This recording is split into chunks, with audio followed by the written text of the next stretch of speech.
Hey y'all, welcome back to another episode of Live from Mississippi.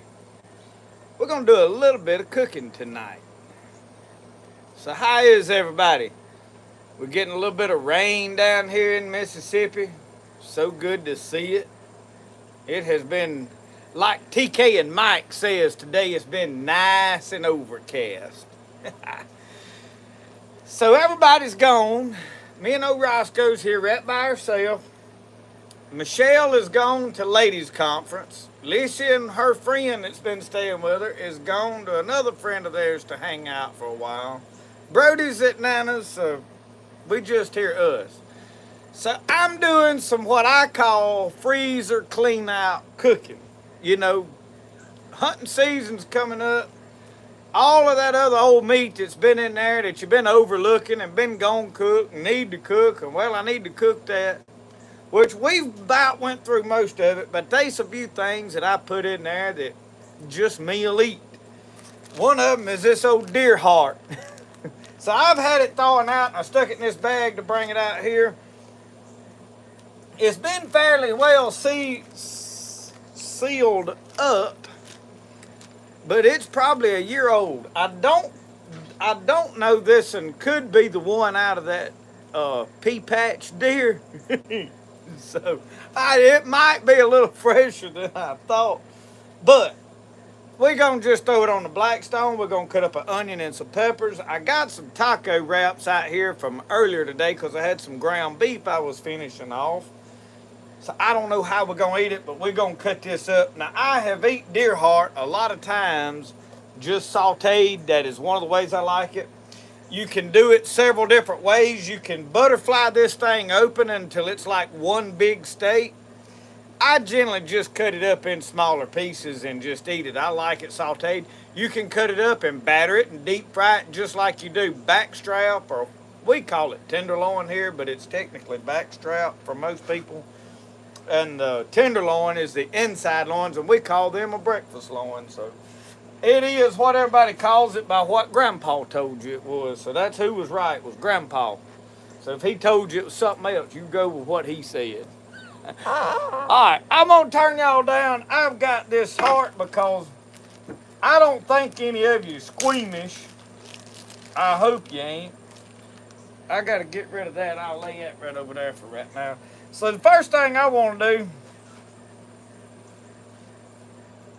I may have to get my knife out. I had this one, I sharpened it a little bit. But I want to cut all of this.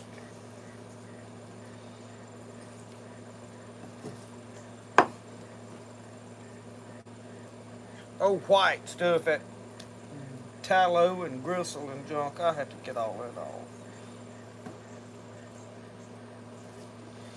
And y'all, there's 100 different ways to do this stuff. And I'm going to be honest with you. People will say, you need to do this. Most of the time, I never do the same thing 2 times hand running, usually. I do want to get...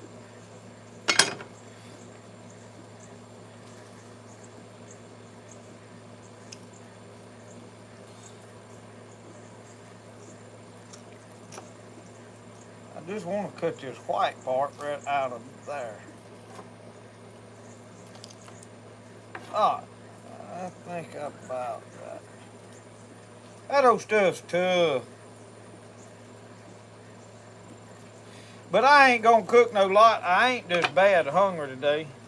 Roscoe, you want to snack on this? Come over here, son. There's your part.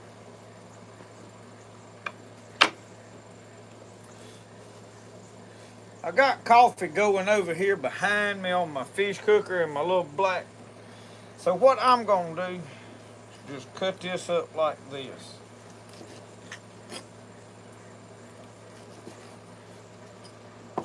I've already got the Blackstone getting hot. And I have another bag of some odd and end meat in there. If I get bad hungry, I can cut it up and cook it. But I think this ought to suffice.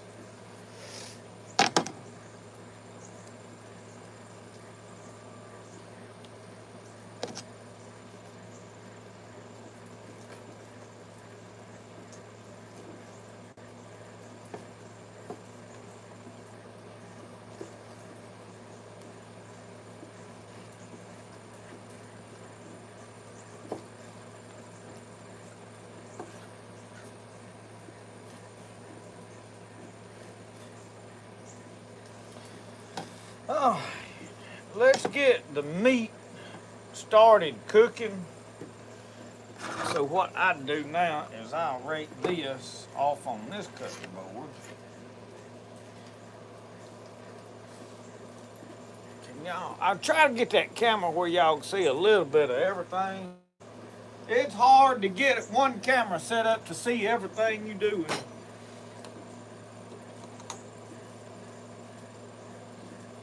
I put a little bit of olive oil on there.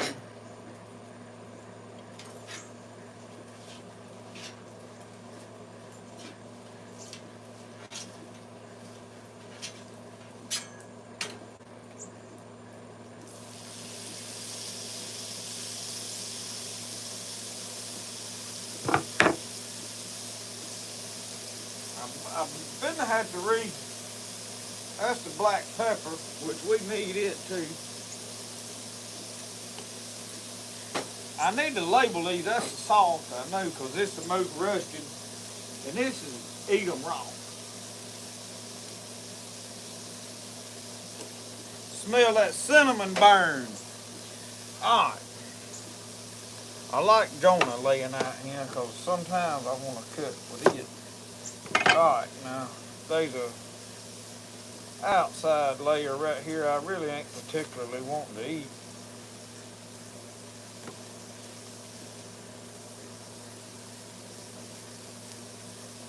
Bruce Mitchell said peel that part off. He said it wasn't no good. He said if you was bad enough you needed that, go ahead and cut up another whole onion. I'll second that.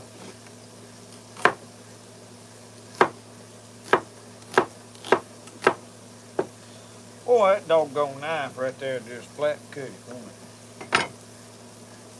Push him up there. Oh, there's a piece of that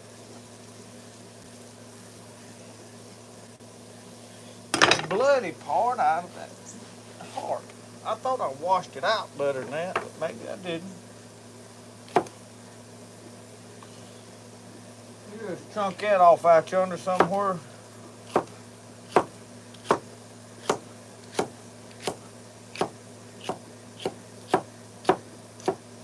You get too excited, you'll hack one of them fingers off. I try to get all the seeds out.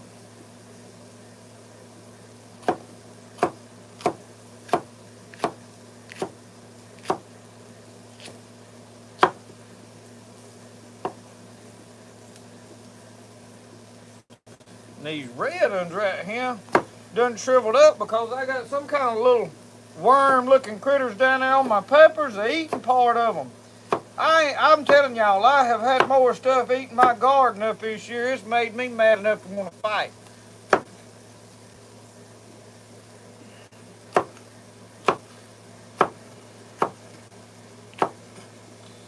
But they eating up everything. It's been so dry, I think it was the caterpillars and all that. Now, I got a couple of little old cayenne peppers, and I'm going to try to cut that up real fine.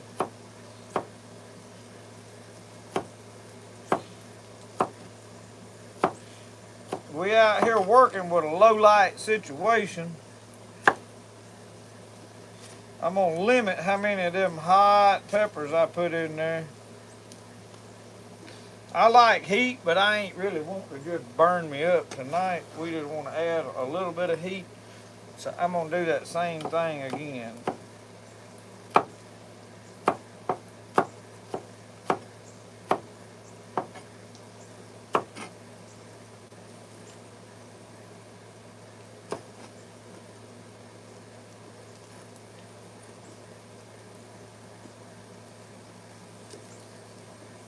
That's good.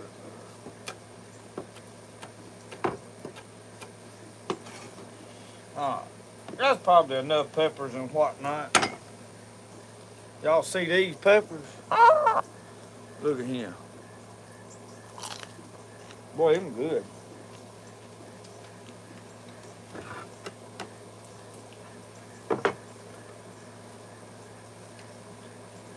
Let's get this on there.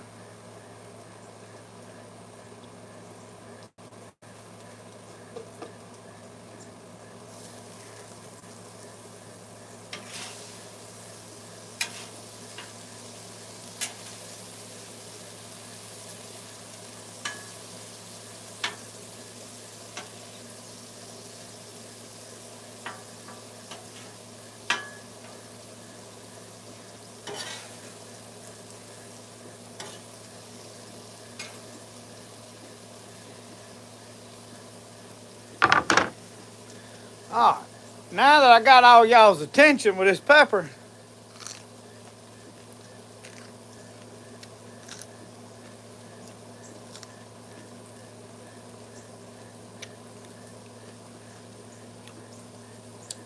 it ain't hot at all. I thought I'd have a little fun with you on that. That pepper is called a habanero. It absolutely has no heat to it, and it tastes just like a habanero. I mean, almost identical flavor to it, but it don't have no heat at all, so they're very good. If you like the flavor of a habanero, but the heat is a little too much, which it is for a lot of folks, habanero. And I've got these. I think I bought the seed from, it may have been Baker's Creek or Seed Savers Exchange. One of the two had them. I want to think I got them from Baker's Creek. But now I heard a lot of people say in the last 2 years that a lot of seed they got from Baker's Creek didn't do nothing, or was the wrong seed, or I don't know. So I don't know about that. I've had some seeds that didn't come up, but I really didn't blame them. I blamed the weather, and maybe I didn't know what I was doing, but I don't know.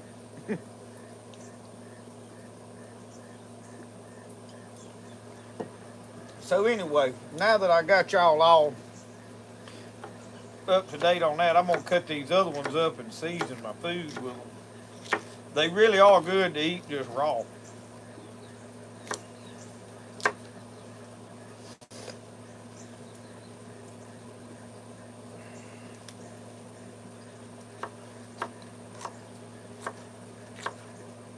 And I think I only had one plant of them that made it this year.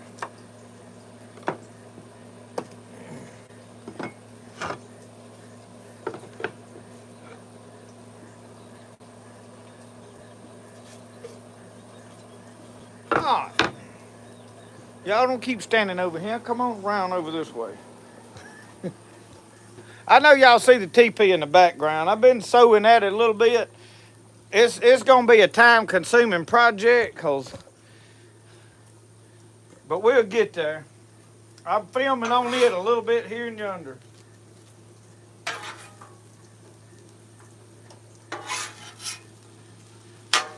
We're going to turn this up some.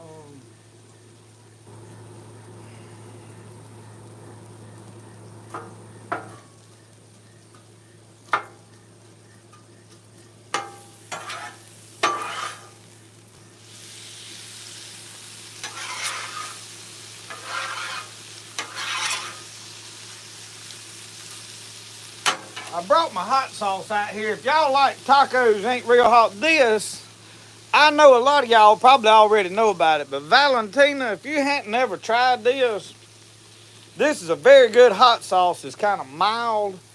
And then they got a black label that's a little bit hotter than this, but none of it is like god-awful hot. So I worked with some old boys doing metal roofing. It got me onto that. He'd pour it in his bag of tater chips and eat it. Yeah, he really liked it. But I'm bad to buy these old soft shells, and that's what I throwed some ground beef with about the same thing, peppers and onions today. I finished that off, and I made taco wraps. And I just left these out here because I said I may make a taco out of this. I don't know. I got several things down there in that freezer that I am trying to get out.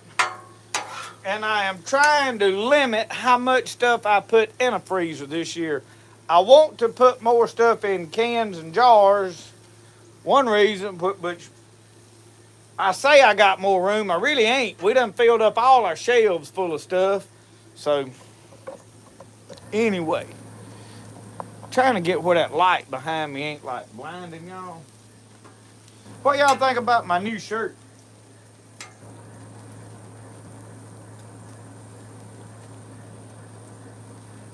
I bought this one in Cherokee, North Carolina when I was up there. And I didn't know it. I thought I grabbed one that had a large on it, but this one is an extra, extra large. It's like a dress on me, so I may have to put me a belt on there and look like I'm wearing a skirt, which would be fitting for nowadays. You know, it wouldn't be abnormal. You could walk around in public now, and nobody'd ever say a word.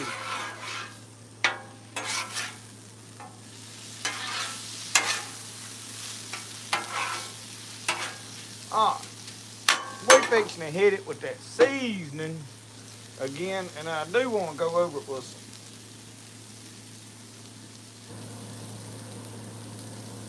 You want to really make it taste like Mexican, you got to put that curry on it and whatnot. Cumin. A little more black pepper.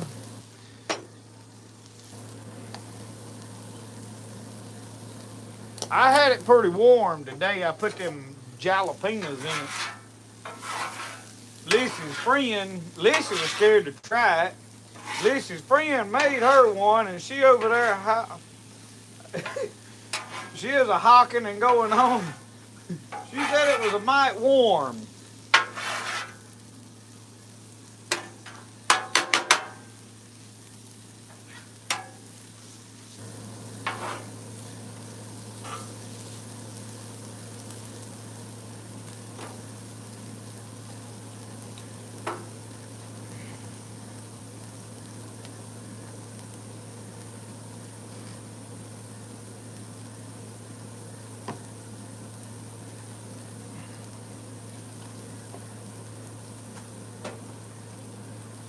There's one of these big old pieces right here that didn't look like it was cooking good. I'm gonna cut it in half.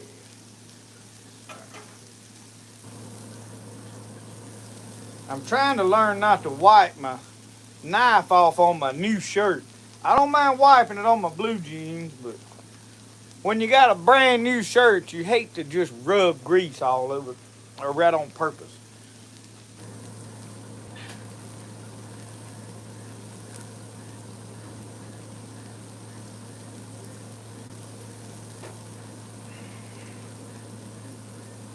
So I looked on my weather station.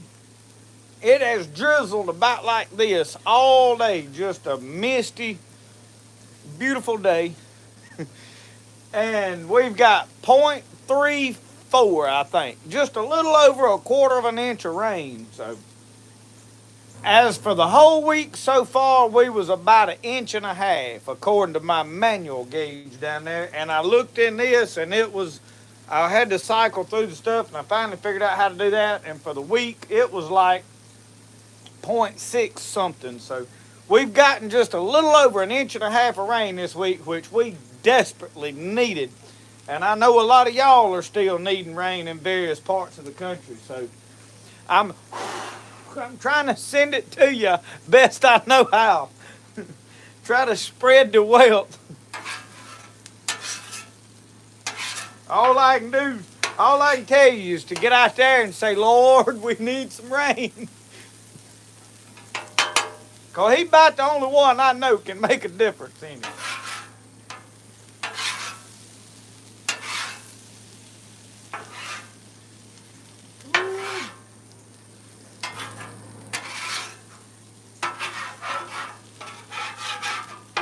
I may have to go in there. I got a bottle of sauce in yonder that my friend Tony Parker gave me the last time I was up there. Y'all, he homemade it, and he gave me the recipe, and he looked at me and he said, this is top secret. So I ain't gonna share it with y'all, but I tell y'all, it's about some of the best stuff just to pour on meat to eat it that I ever eat. I ain't gonna lie. I mean,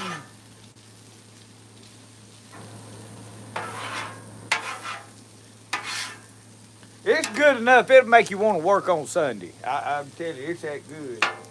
And that's a big no-no. Y'all know it is.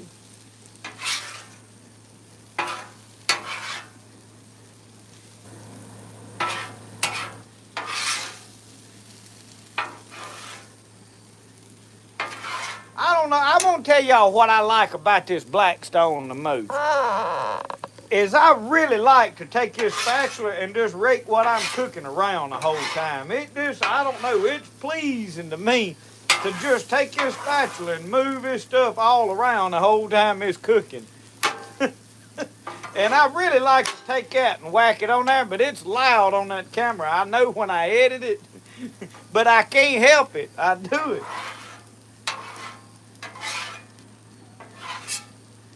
But all of that, I believe, is about done. I don't really want to overcook that deer meat. So I think I'm fixing to scoop it all up and edit. And if y'all want to know why Roscoe's over there looking all droopy-eyed and whatnot, Roscoe got in trouble. He'd been in the house while I was out there working. I come in and he done relieved himself on one of Michelle's good Indian baskets in there. Man, she's gonna have his hide when she gets home. I talked to him pretty hard. I don't know if it got through to him or not. All right, cut all that off. I'm gonna set this down. I'm gonna fill up my tea glass before I get over yonder and sit down.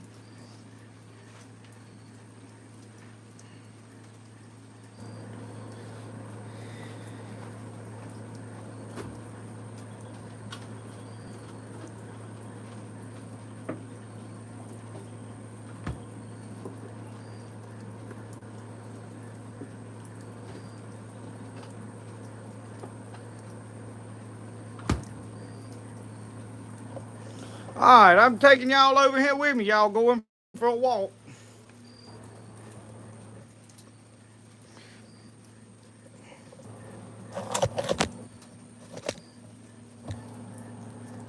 I'm rough on that old camera lens.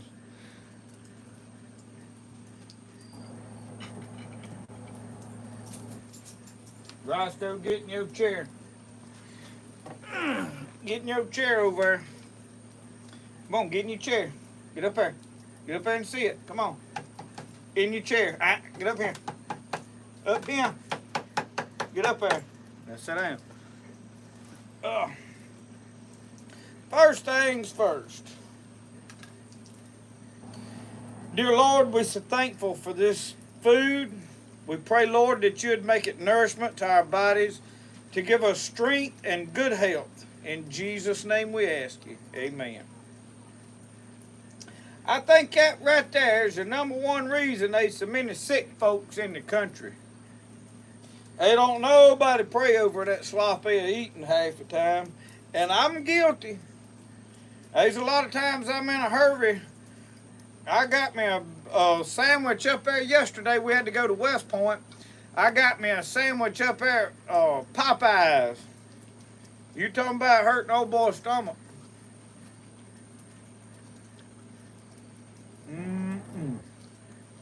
Let me adjust this, because y'all look like you're way off to me.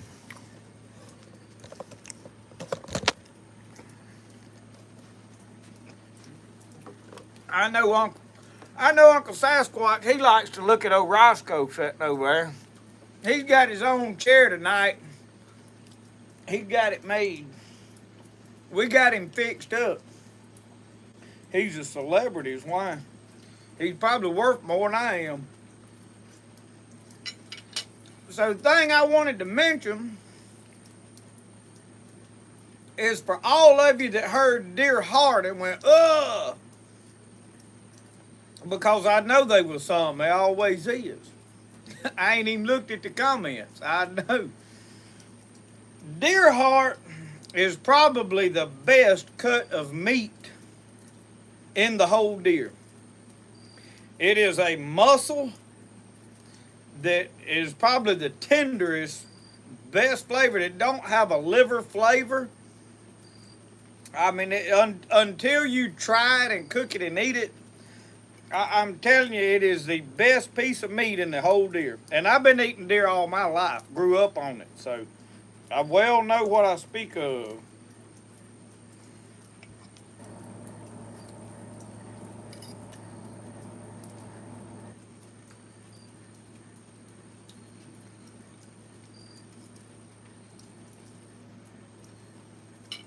it's good enough that old Roscoe may not even get a bite. Well, he knocked it out of the chair. Now he's got to hunt it. He can't catch worth a flip. He couldn't be on a ball team.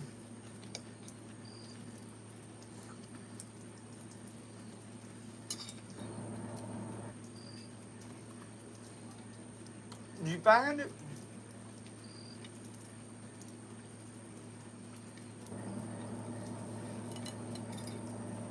I'm a little bit stingy with his heart. I ain't gonna tell you no stories.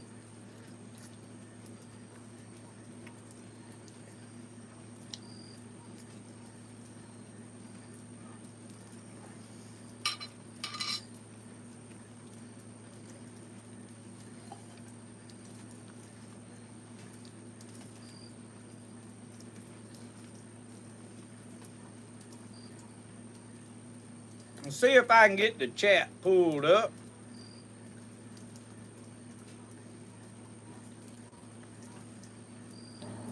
Yo channel, let's see it. Right there, do you?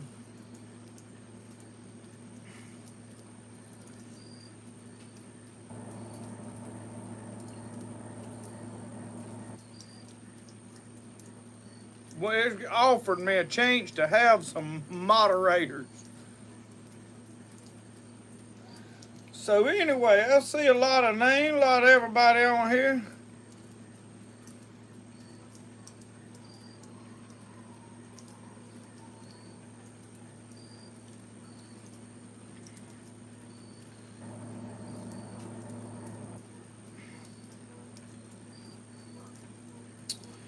I'm reading back through. I'm trying to get caught up.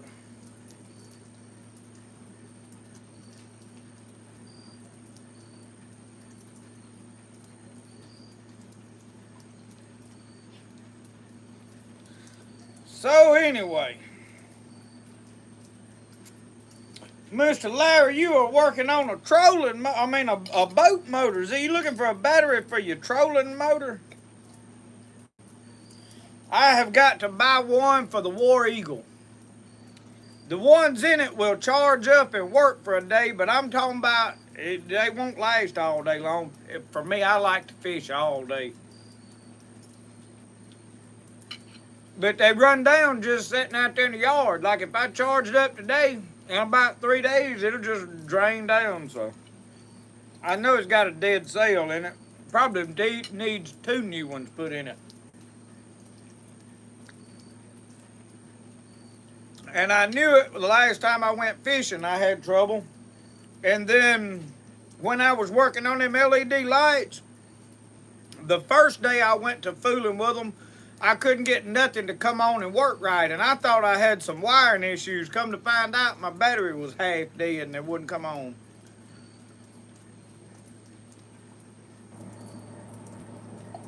It pays to be smarter than what you're working on. Sometimes I ain't.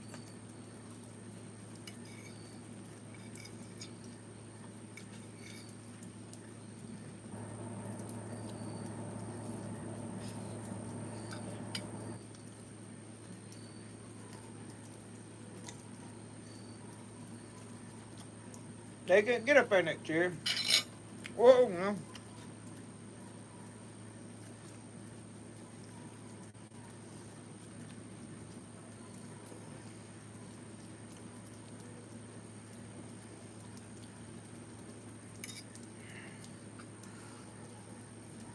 So how many of y'all have gotten rain today?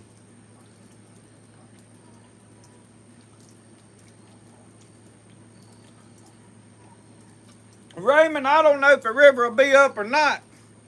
There ain't none of this running off nowhere. The ground's drinking this fast. As slow as it's raining, there ain't none of this rain even made it to the creek yet.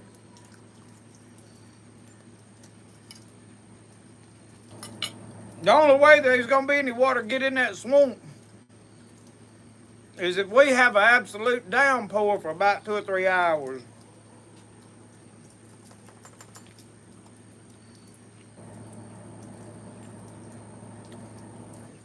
So apparently it has not made it up into Tennessee.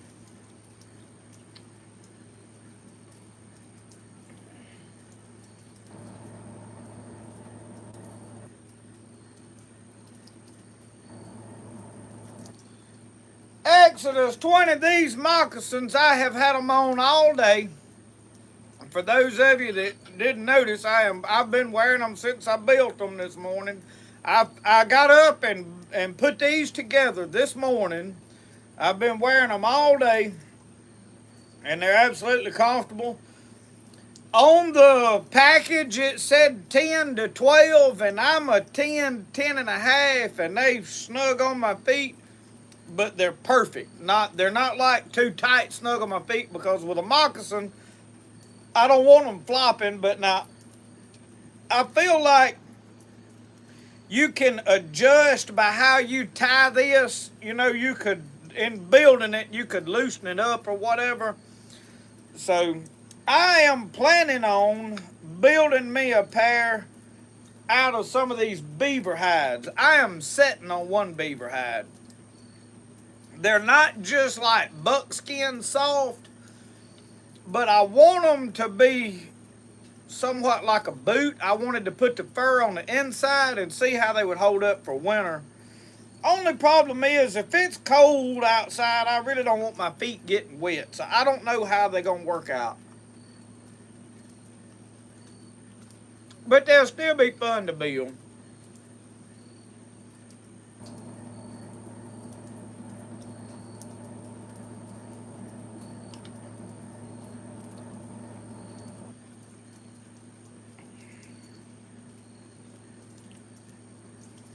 So Bill, over around Tuscaloosa, y'all just started getting rain about 2 o'clock.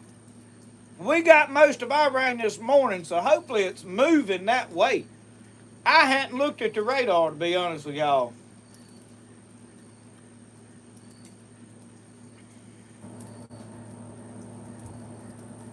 Charlie Pickerel.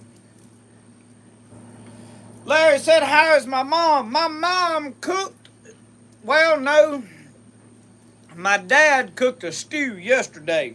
He said he thought Mama could eat it. She ain't been eating good. And yesterday she had eaten some stew. When I got down there, they invited us to come eat with them. So we went down there and she was cooking cornbread when I got there. She's getting better all the time. She's going to be okay. She's more upset over that $600 bottle of pills they told her she was going to have to take from now on for her blood pressure. It's blood thinners is what it is.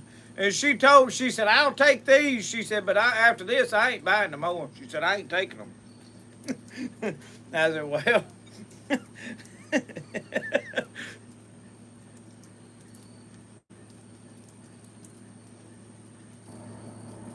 But she's going to be all right.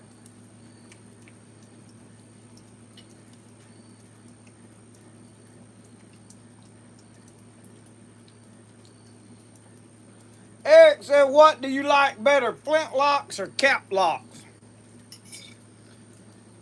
I like both. If I had to put my ability to go hunting right now on one of them, I would want a cap lock because it is more functional. But for a long-term survival situation, if it ever gets to where we can't go to a store and buy stuff anymore, the flintlock is going to be money, because you can get a piece of shirt or something and make a flint, and you can make powder if you've got the ingredients. Now, having the ingredients is one of them things you got to prepare for the most part. So, you know, if you've got plenty of ammunition to last you, you can have a modern rifle. I mean, so reality and practicality, you know, you got to take everything with a grain of salt. The deal with the black powder and being able to make it is the government may ban weapons and ammunition for any kind of weapons, rifles, shotguns, everything, when they would not ban the ingredients that you buy to make black powder. Now, if they ever catch on we buying stuff to make black powder, it'll probably be non-existent. But, you know, do they really care if we hunt, or are they more worried about us revolting because, I mean, people's not going to try to overtake the country with flintlock rifles. So, I don't know. But those are my thought patterns on between the two. When you're down there in a swamp and it's drizzling rain like today, a flintlock is going to be tough to make work. I have been squirrel hunting with mine and discovered that it might not shoot when I need it to. You know, if that powder gets wet or there's a lot that can go wrong because you got to put your powder in a pan. Well, when you if it's got a good lock on it and that frizzing will come down over the powder and seal it pretty good, it'll keep most moisture out. But now if it's coming a gully washer, it's probably not gonna fire.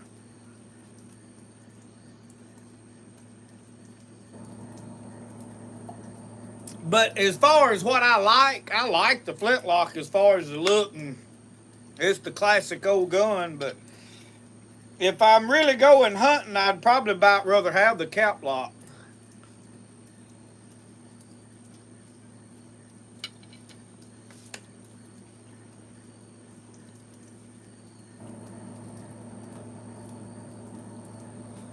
I've got an inline down there and I don't care a thing about shooting it.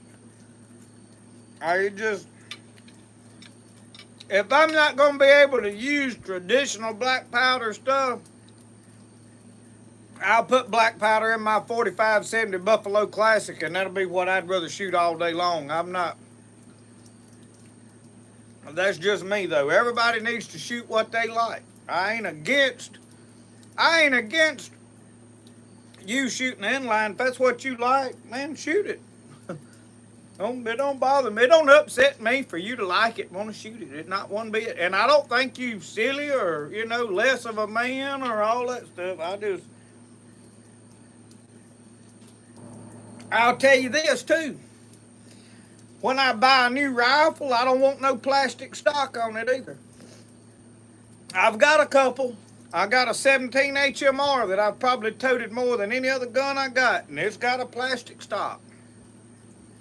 But when I go to the pawn shop and I'm looking at guns, if it's got a plastic stock, I don't even hardly look at it. I'm looking at wood stock guns.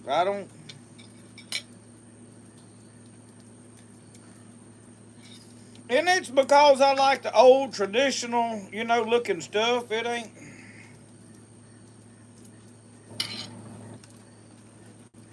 I left some vegetables about it.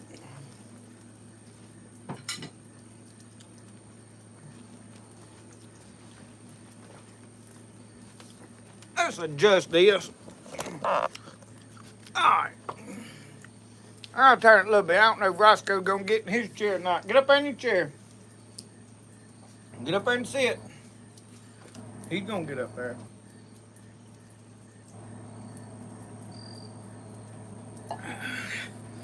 We can turn it over where y'all can look at him. He's liable to be more entertaining than I am.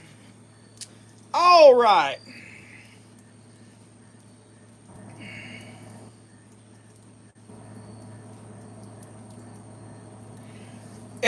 The only way I can get powder is to mail order it. You better off to save you up about $120 and buy you about 7-8 cans of it at a time and be done with it. I've got several cans of 2F, but probably before winter really kicks off, I've got 1 can of 3F, and I'm probably going to buy me several cans of 3F. And I don't know that I'm going to buy GoX. I've got GoX, but it's nasty.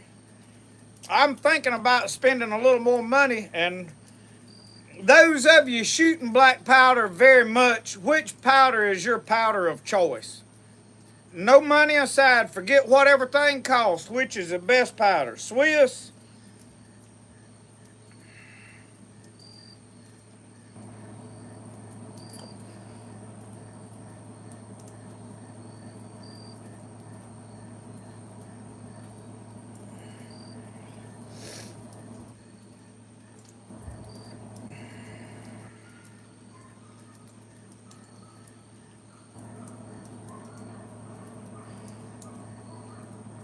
I think they want us to register. If I kill a deer down here on the management area, it has to be weighed. I have to take the jawbone out of it and leave it in a basket so they can age it and weigh it and all kind of stuff. If it's got horns, you got to measure all of it, basically score it right there for them.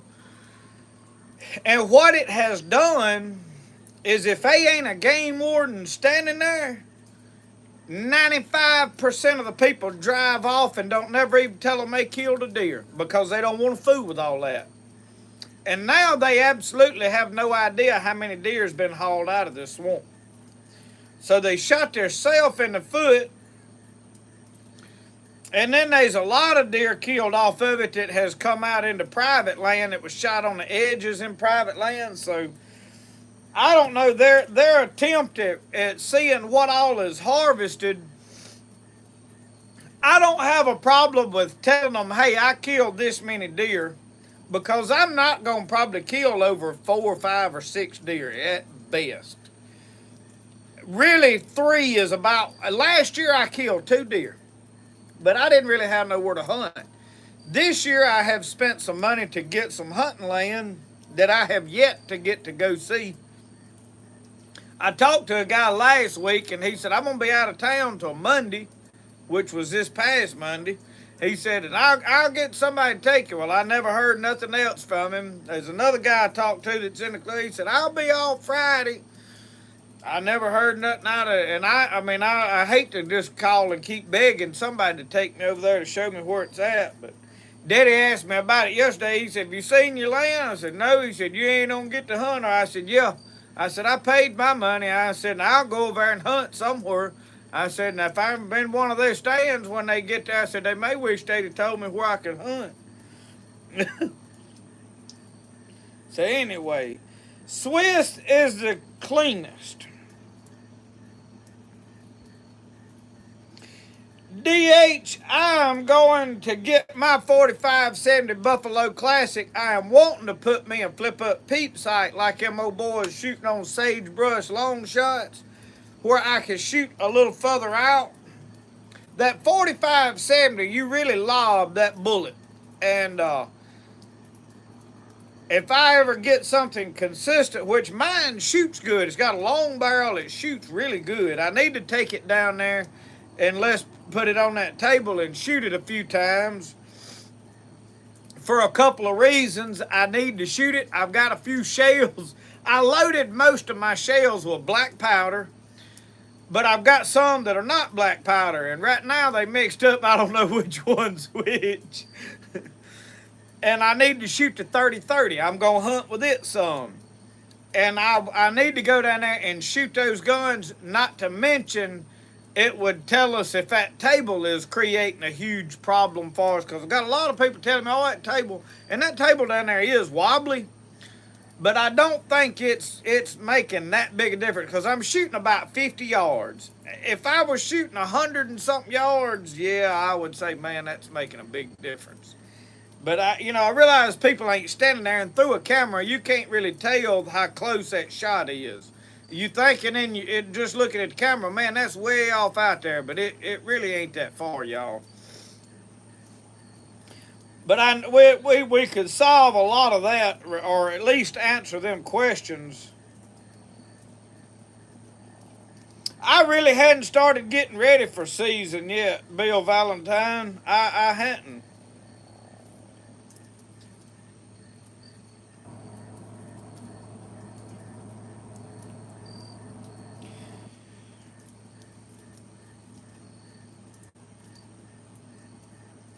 Bill, the 30-30s, everything's high.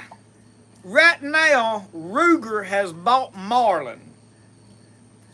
And Ruger is building Marlins as good as Marlin ever built Marlin. The new Marlins that they charge a new $1,500 for the 45-70 lever action or the 30-30 lever action is as good a guns as the pre-64s, because Ruger's, whoever bought that part of the company, Ruger said, look, He said, if we can't make them guns as good as they made the ones that everybody wants, he said, I'd rather not make them at all. He said, if we're going to make something that don't nobody want to shoot, he said, I'd rather leave it alone. So they put the effort in there to make a quality gun. And from what I have heard, I've not had one in my hands. I want one bad. I want me a 45-70 guide gun. And I'm going to own one before it's said and done. But the people I have talked to that have had one said, yeah, they are the quality that you're looking for. So, yeah, I've seen a lot of 30-30s come through the pawn shops for $400 and $500 here local. So I don't know what they are across the country.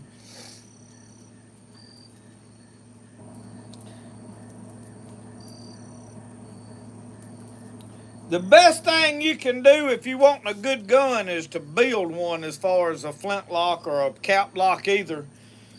I think Kibler has probably got the kits nailed down as a way to go on their end, but I'm going to buy one from Mr. Jack Garner up here at Tennessee Valley Manufacturing, but now those kits require a lot more work, as in the stock is a blank. It don't have a hole in it for a lock. Where with a Kibler, all you got to do is do a little bit of sanding and a little filing to make it fit in there better. The one I'm going to get, you got to start from scratch, basically. So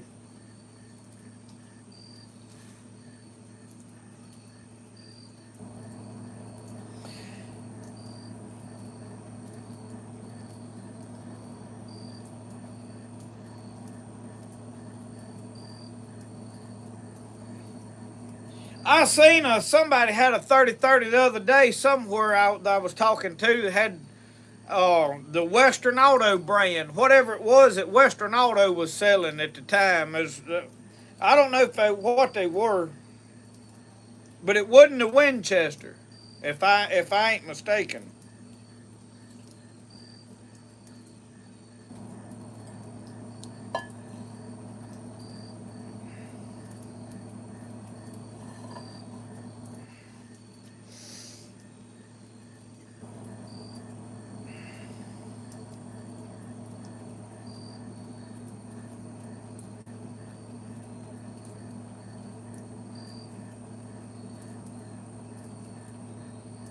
Revelations, that's it. They were made by companies like Winchester, so they were basically a knockoff, but the generic brand. That's what we call it. See, all that was before my time. My daddy knows all about all that stuff. He loves it. I never did. I was more interested in just going hunting. Just find me a gun that'll shoot straight, and that's it. And I didn't ever care to know what all else was. I knew what I had, and that was it. But I didn't have no money to buy no bunch of guns, so I've wound up with a bunch. But now I've just about got every gun I ever bought in my whole life. I've gotten rid of about 3 guns in my whole life. Daddy told me, he said, son, when you get tired of a gun and think you want another one, he said, prop it in the corner and just go buy what you want. He said, if you trade it, he said, there'll be a day you regret it. So, and that's the truth. I'm fixing to get me a cup of coffee, though.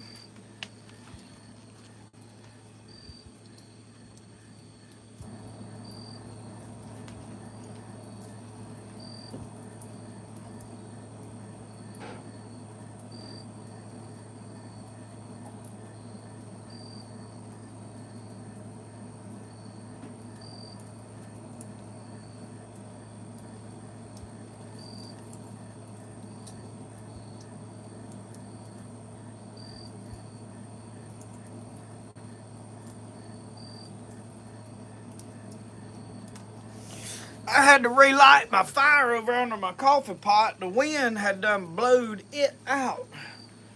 Oh, Roscoe, do you think I was going to fix you something? Get up there in that chair and sit down. Get over and see it. Get in your chair. Come here. Get over in your chair. Get up there in your chair. Get up there and see it.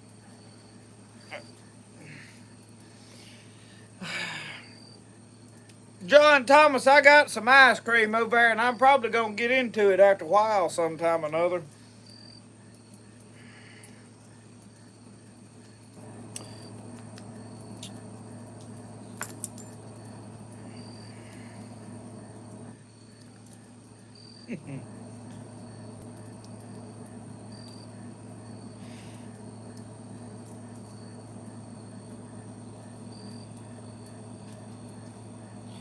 Well, yeah, y'all, the weather has dropped temperature from what it has been. I mean, it is pleasant. I've been outside piddling with stuff. I made these moccasins this morning, but I've been down there grinding on a few knives, experimenting with some stuff, and really, after I've done this video, I spent half the morning trying to get, because I filmed it this morning, then I went in there and edited it, and I uploaded it, and I went back in there an hour or two later to check on it, and it had not even uploaded, so I had to delete it all off and I don't know what got wrong with that computer this morning, but I was looking out across there, drizzling rain. I threatened to build in a fire 2 or 3 times, and I said, well, it really ain't cool enough for that yet. I just like to smell the wood burn. I ain't cold, so. I've made coffee. I've drank enough coffee today to kill a good man, probably. But I bought me some coffee. Y'all remember last fall or in the winter, I had some backwoods grind coffee. Well, I got the hanger for it because y'all, it is really good coffee. They had sent me what I had, so I ordered me 2 bags of it, and man, I'm telling y'all, this is the best coffee there is. And then when you come out here and make it in that percolator pot, oh, it's good. So I ordered it. You get on there and look at Backwoods Grind, and I think the brand that I ordered was the Fireside. They got different one, but it has like, you can taste other, I don't know, you got to be a coffee, really light black coffee. If you put creamer and sugar and all that in it, and I'm not against creamer and sugar, I love hazelnut. If I'm going to put creamer in there, I like the hazelnut creamer. And if I put creamer, I'm going to put sugar in it. But I like black coffee for the most part, and I've got some hazelnut flavored coffee, the Folgers. The Community was the best hazelnut flavored coffee, but for some reason they ain't been having it. All you can get the hazelnut ends, them cups that you press in that machine. So I don't know where I'd get that again. I'm sure somebody around here, I'm sure you can order it, but I like to just buy something and get it because I order stuff a good bit, and I'm constantly getting packages here in the mail. And the girl that drives our paper route, she was up here, had the back of her truck just heaped up with stuff today. And she's good. She takes care of us, but I ordered, I'm using Windex with my knives because in the patina I had to neutralize that chemical. And Windex has ammonia in it. Well, if you go buy a $7, $8 bottle of Windex, I don't even know how, I think about $5 or $6 a bottle of spray. Well, I was looking online, I said, I'll order some. I looked on Amazon, different places. Well, a bottle of Windex, a liter, was $25. I said, good Lord. I got to looking, and there was a Zep brand for car windows. I guess what you pour in your window washer up there. And it is ammonia and alcohol is the ingredients in it. So for $8, I bought a gallon of it. Well, when I went to order, I ordered it from Walmart because that was the cheapest place to order it.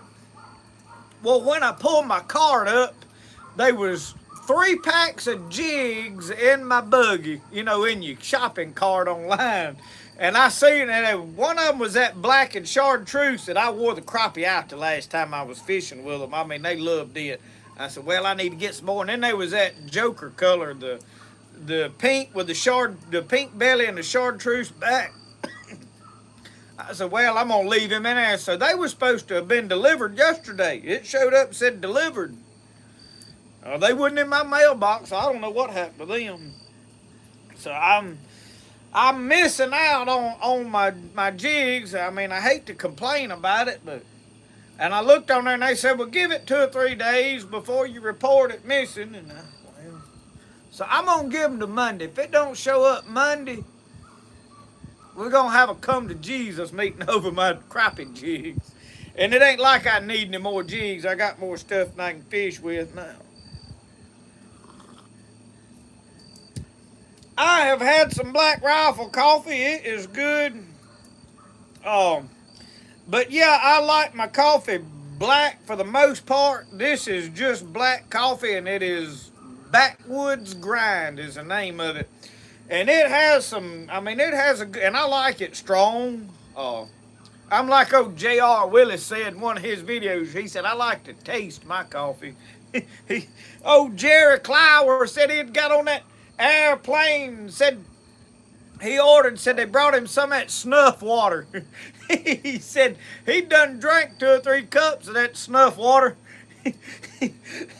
He said when he got to the airport in Atlanta, Georgia, he said, I went to looking for a bathroom. He said, I was in a hurry. He said, and man, he said, why can't they just have a name up there for something? He said, I run down the hall. He said, looking for a bathroom. He said, I finally found it. And he said, when I run in there, he said, the intercom said, come on. He said, folks, he said, they ought not put them intercom speakers in them bathrooms. He said, because I was standing there at the urinal taking care of business. He said, and this female voice come on over that intercom and said, may I have your attention, please? He said, I said, wow! He said, I thought she was in there with me. Oh, Lord. So he said he come out of there. He said, he said, I done drank a bunch of that snuff water. He said, I was really wanting a real cup of coffee. He said, well, they don't call a coffee shop no more. He said, so I was looking at these signs. He said, and there was one up there. And he said it had something wrote on there. And he said, and I jerked the door up and said, that might be a coffee shop. And he said, there's teasing a woman's hair in there. And he said, and I looked, and I said, where's the coffee shop? She said, it's on down that thing. He said, so I went down there and said, there was another sign stuck out there. And he said, it said, Boutique. He said, that's got to be a coffee shop. He opened it up, and he said, no, said there's full of women's dresses and purses and all that stuff. He said, and I went on and finally found me a coffee shop down there. And he said, of course, it wasn't called a coffee shop.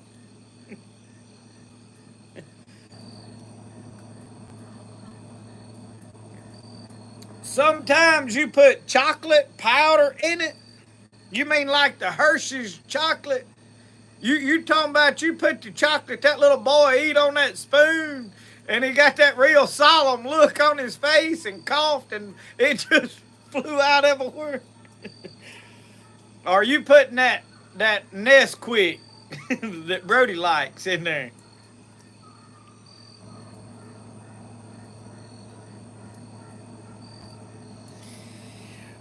Marty, you can't beat old Jerry Clower. He's as good as they get.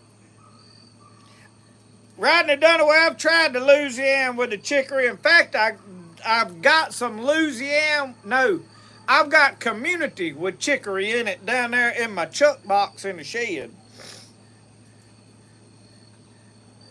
That Nesquik, I may have to try that. I may have to try putting that in my coffee. I ain't never, because one of these says it's supposed to have a hint of chocolate to one of them.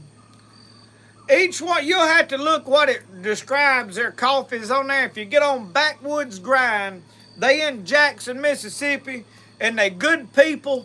And if I'm gonna order some coffee, I order from them. Now, Tommy, we ain't even talked about you yet. You a mite early. We ain't even got off to talking about you yet, and then you already here.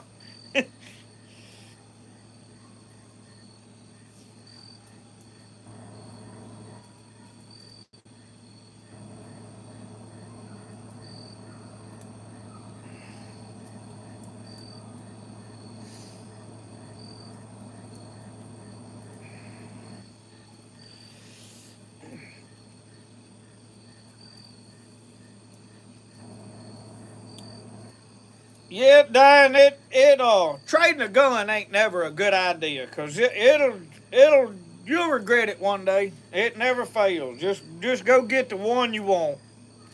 If you need an excuse, just say that old boy on Spirit of the Outdoors said don't trade it. Go buy a new one. Blame it on me. I'll take it.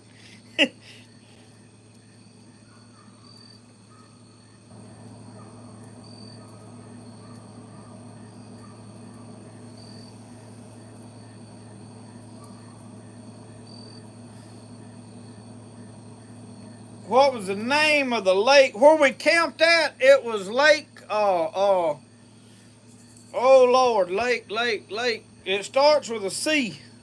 Let me pull my map. I had to pull a map up and look. I don't even know where the map is on this iPad. This is an old iPad. It ain't got a lot of memory, so it's bad, slow about finding stuff.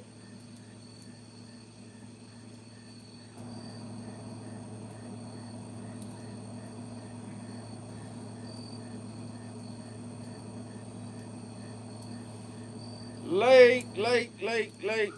Carter's Lake was the name of it. Carter's Lake. We was camping at Doll Mountain Campground.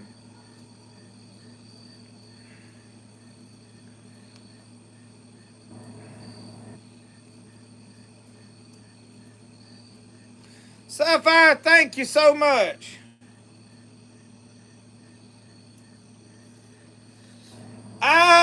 I can't sell any kind of medicinal plants or medicine, but I tell you what, if you'll make a donation to the channel, I'll give you a bottle. So shoot me an email at justinpeden@gmail.com. If you'll look back in like my plantain video, it's my email is on there, which I guess I could type it in the chat.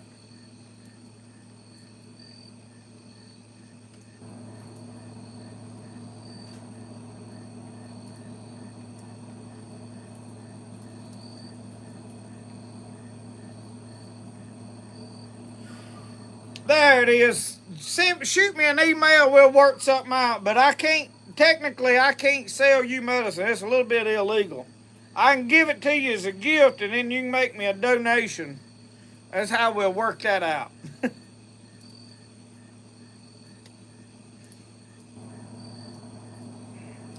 Randall Ross at Doll Mountain was a nice campground. It gave Michelle anxiety. As soon as we pulled up to the gates up there, there was a bear this tall standing right there welcoming everybody.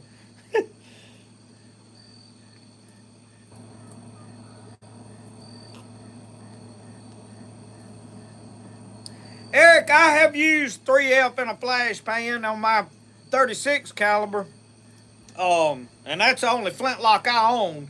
It worked in it, but now if I had difficulty like getting it to fire, sometimes it would flash. If I didn't have the touch hole really cleaned out good, it would flash and not fire off. So the 4F give me a more guaranteed shot every time. But you can shoot 3F in there. You may have to ream your touch hole out a little bit. Oh, so I don't know. That's Uncle Sasquatch probably answer you on that better.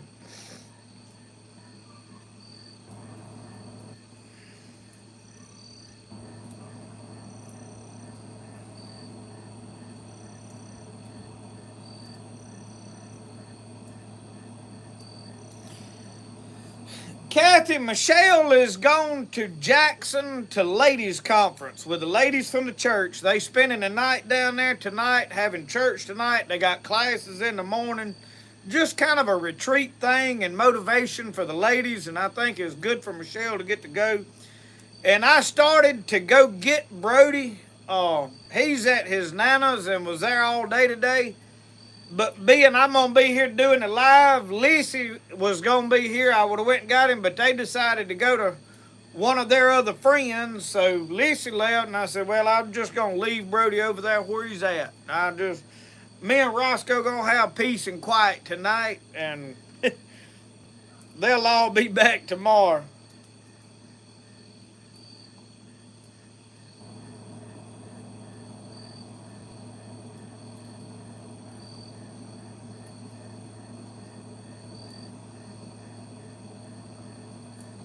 David, I don't know. On that Bronco, I've tinkered on that thing. I checked a bunch of stuff that I could check, and I didn't. If I had it out here where I could just tear it apart and tinker on it, I could have fixed it. Because I could have got people to tell me, hey, try this, try that. I'd have made a video like I did, kind of working on it, and probably could have got on the right thing eventually. My problem was I had done tried 2 or 3 things and cost me a bunch, about, I don't know, I got about $100 in odd and end stuff I'd put on it and wouldn't get nowhere, and I didn't have time to fool with it, and it done been sitting there 3 years because I had taken it on. I said, you know what? I'm going to carry it to a fella that I know knows how to fix it. And after I carried it to him, I had several other people reach out to him and say, hey, I would have worked on it, but I had it on a trailer that I had borrowed my uncle's trailer, and I didn't know it. He didn't say he needed his trailer, but he uses it to haul metal and stuff, and I was afraid he might need it, so I was trying to get the truck off of it and get it back to him. But now I'm looking forward to getting my Bronco back. I enjoy riding in that Bronco. Now, it is a gas hog. It's not friendly to the environment or your pocketbook. So, it's got a 302 in it and them big tires, but now it needs a lot of love. I was rough on it when I got it, which it was wrecked when I bought it. And I patched it up, got it running, and I played in it. Mud bogged, and I don't know, we had a set of 35-inch mud boggers on it at one time, and I pulled them off because it didn't ride good. But it needs some stuff worked on in the front end, needs ball joints, this, that, and the other, and I don't know if I'm going to work on it or if I'm going to just, I'm probably going to pull that big old bumper off the front and either build me another bumper that's looks a little better or either put a factory one back on there. I don't know.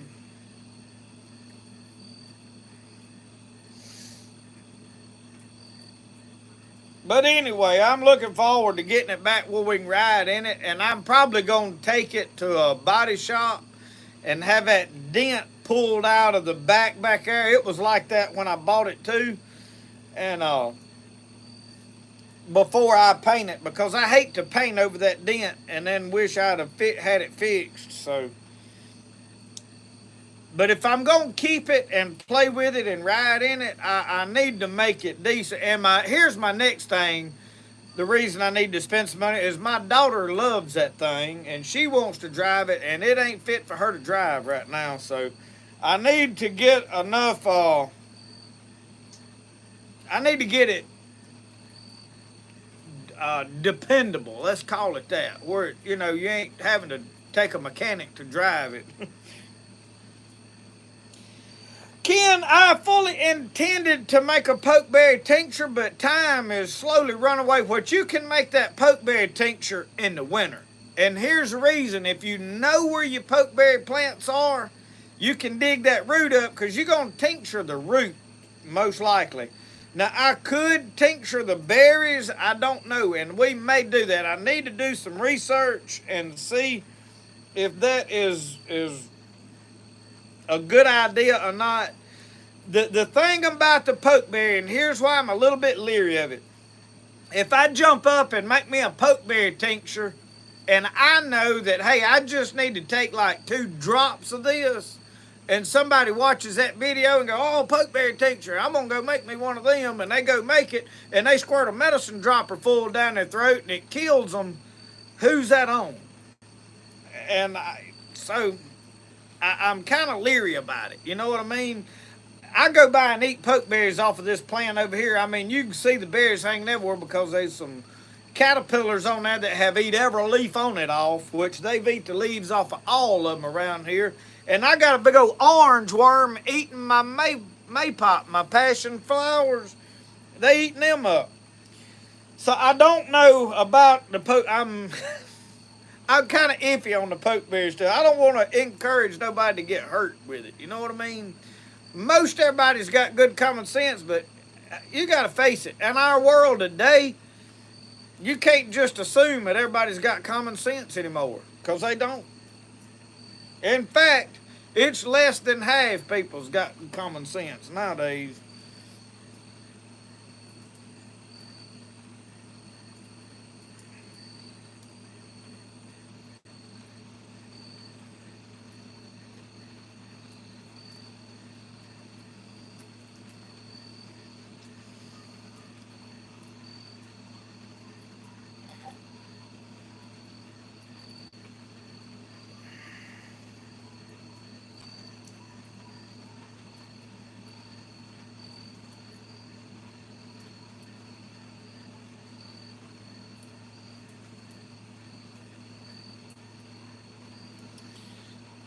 John Thomas, it ain't just Tide Pods they eating now. I mean, these folks will try anything.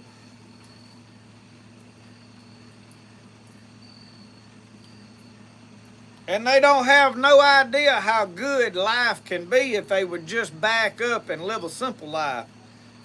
But they spend way too much time looking at what everybody else is doing and what everybody else has got and what everybody else tells them's cool.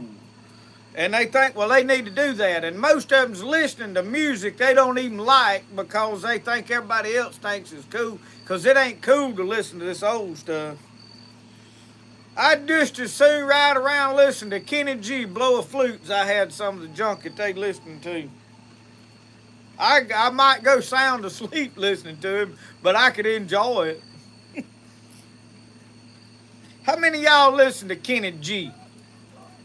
Lay down in the bed and put him on up there on YouTube on that and let him play one of them albums while you lay there. You'll be... Yes, sir.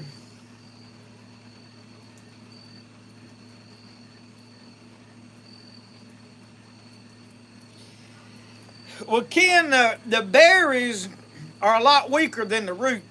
And if I make a tincture out of the root, it's going to be real strong, and that's what I'm scared of. I think with the berries, here's the deal. You can eat.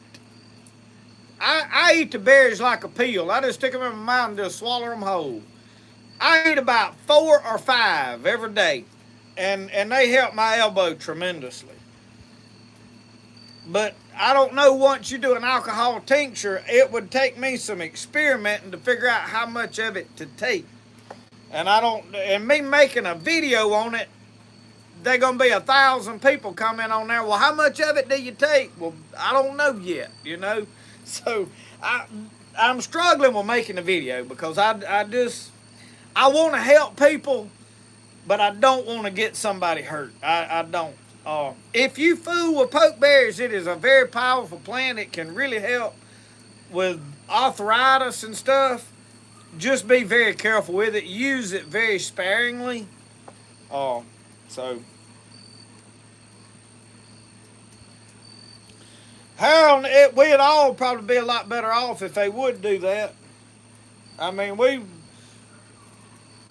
the government has forced their will on everybody to the point that they've protected the weak in such a way that the strong can't do nothing.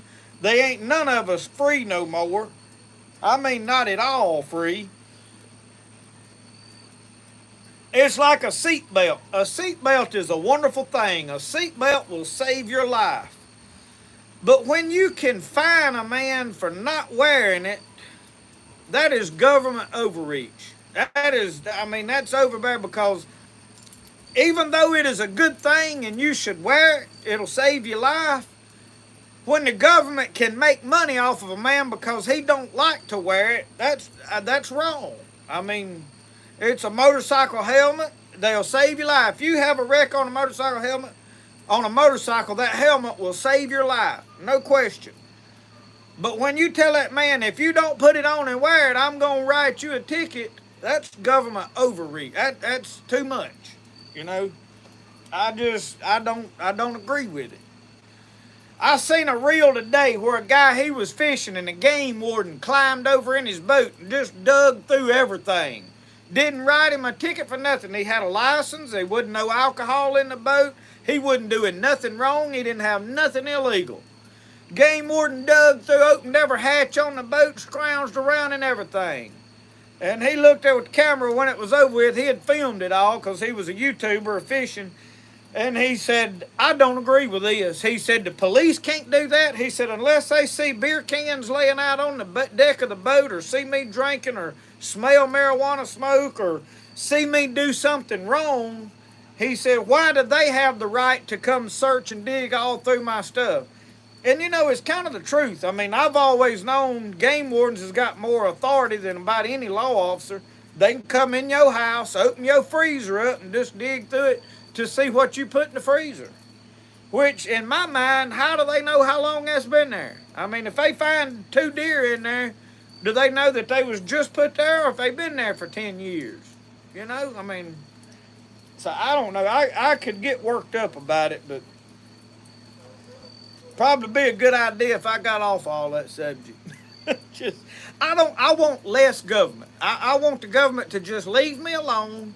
If they leave me alone, I promise I'll pay my taxes and I'll try to act right, because I'm doing what's right for the sake of doing right. But government don't see it that way.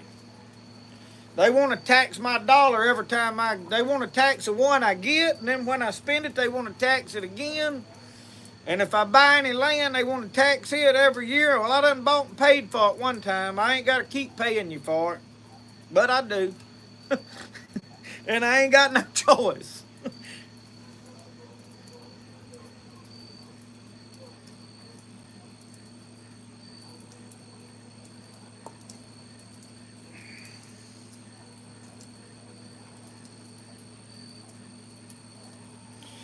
Yes, Sapphire, it could, a seatbelt could most definitely cost you your life. I mean, I know people that have had a hit something, and it hit so hard that that strap collapsed their lungs, and I've seen them get caught where they couldn't get out of it and burn up. And I mean, there's a lot could happen. You run off in a lake and can't get it off of you to get out, and you ain't got nothing to cut it with, and it could drown. I mean, there's a lot could happen, but 9 times out of 10, it'll save your life. I mean, I know people that's been thrown out of a vehicle that, hey, if they'd been wearing a seatbelt, they'd still be here. So, you know, the argument, the whole deal is it should be that person's choice. Just like if I go to the hospital and they say you got cancer, well, on the road we're going, you're going to be forced to take that treatment. Same deal. Instead of you saying, you know what, I think I want to go home and pray and let the Lord see if the Lord will heal me. They're going to be like, no, insurance says you've got to have this treatment. You don't have no say-so in it. And you mark my word, in 20 years, it'll be that way.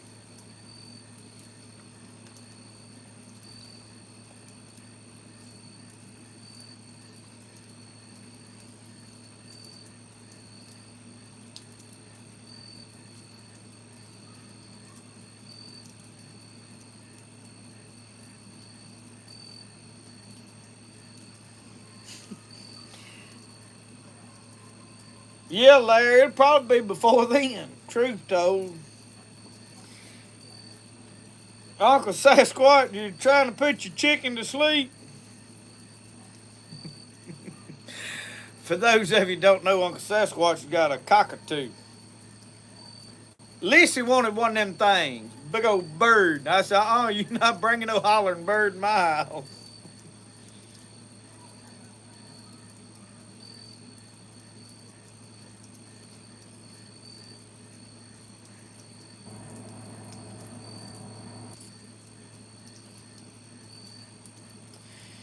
Magnolia Mama, yes, I've got a video from about 3 years ago. I put mint in mine with my beauty berry and made a bug dope, and it worked. I demonstrated it on there and used it. The mint is good to help repel critters and bugs and stuff too, so I have done that video before. It should be in the foraging and medicinal plants playlist, I think.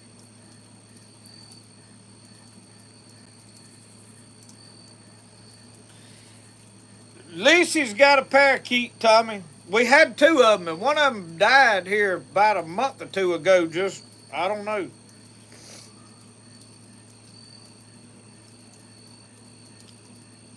I really don't know about the micro groove barrels, Kevin. I don't know why my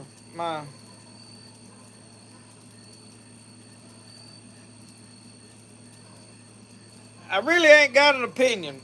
My daddy would be the expert on a lot of that stuff, cause my daddy is huge into the reloading and guns and all that stuff, and I have never got. I could go film him and share y'all a wealth of information, but YouTube would hate me for sure. I ain't gonna push my limits with it.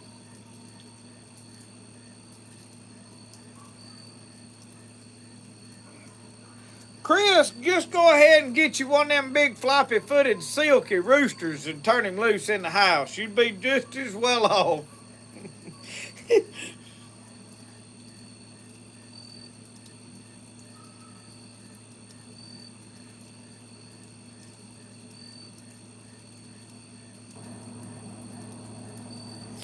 Missouri Outdoors, answer me this one.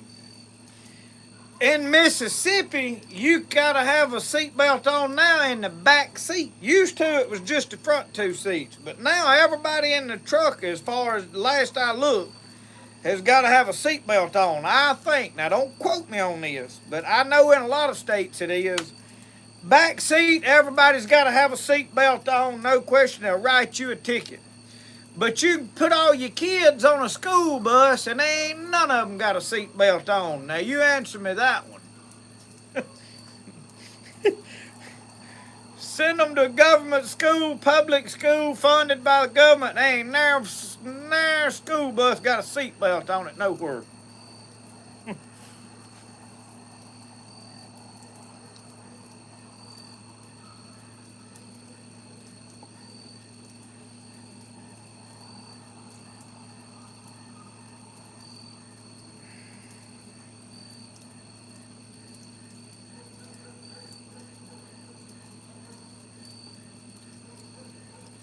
Diana Bowen, it ain't gonna make no difference because I ain't got no insurance to begin with on me. My vehicle's got some insurance because it's mandatory by law, but I don't have any health insurance whatsoever.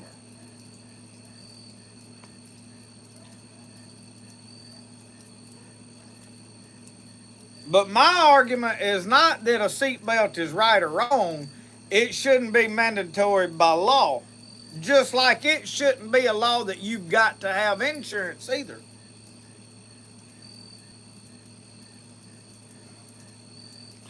And I'll tell you this, every time I have ever been involved with an accident, the other person has never had insurance. I've had I've not. My wife hit another vehicle. They didn't have no insurance. Two or three times we've had an accident, been involved in something, and they not had no insurance. My insurance had to pay for it, so you know it ain't like it's.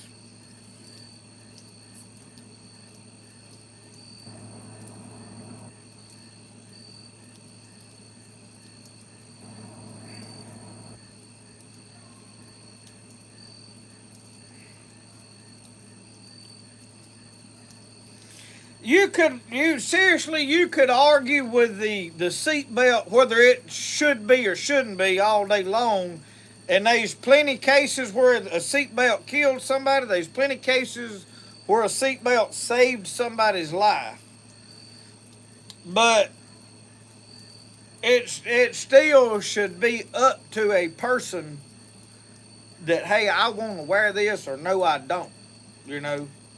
And if you get put in the hospital on an accident, I mean, that's on you, regardless of what you're doing.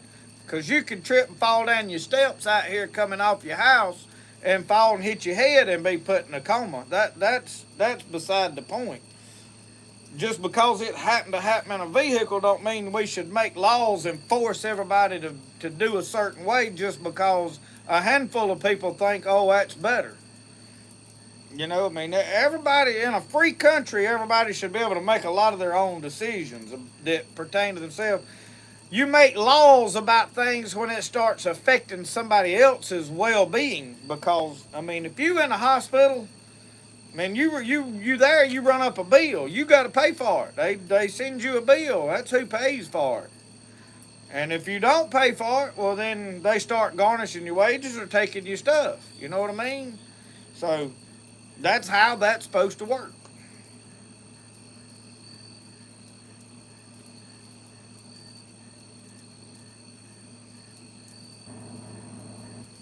And like I said, I ain't advocating that you should or shouldn't wear a seatbelt. I mean, there's plenty of times that they've saved people's life. I think they're a good thing. But I mean, I'm just against the government making that decision for you. It's like fishing. Why have I got to buy a license to go catch a fish? That ain't the government's fish.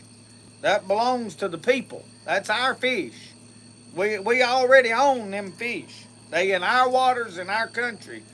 The government shouldn't own them. I shouldn't have to pay the government. That's like me hunting deer on my land. And I think in Mississippi, if I ain't mistaken, you can on your own personal land you can shoot deer during season without a license. But now, if you step onto somebody else's property, like land you've leased, anything like that, especially pay, you got to have a license. And it may be now where you got to have a license regardless. I really hadn't read up on that part of the law recently, but I mean, it should be to where I could go anywhere and hunt deer, you know. But the problem with that is you got people that they just shoot everything, you know. But it's all about this right here. Every bit of it comes down to this. If they wasn't money involved, they wouldn't care.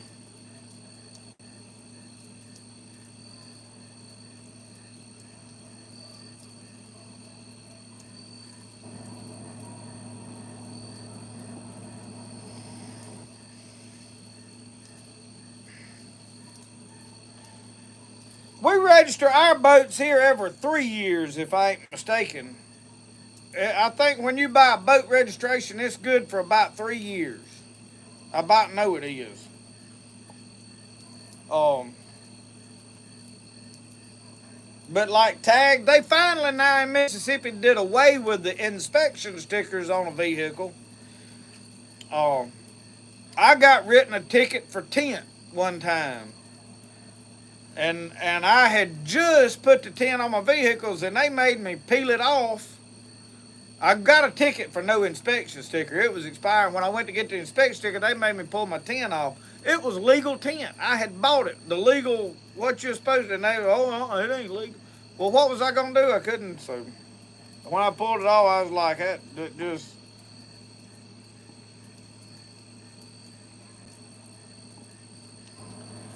it won't be long. We'll have to be buying them every year here too. When they figure out they can make more money that way, it'll, you know, it's all about what they can charge you more for. It's like the alligator hunting here. They only doing draws on alligator hunts, and man, when people get out there and start alligator hunting, they say they checking them left and right for every little thing. They got so many rules, which the way they hunt the alligators, I really don't. I ain't interested. I mean, it would be fun, but it's like road hunting. All you do is ride around, shine a light. That's all they doing. It ain't really hunting.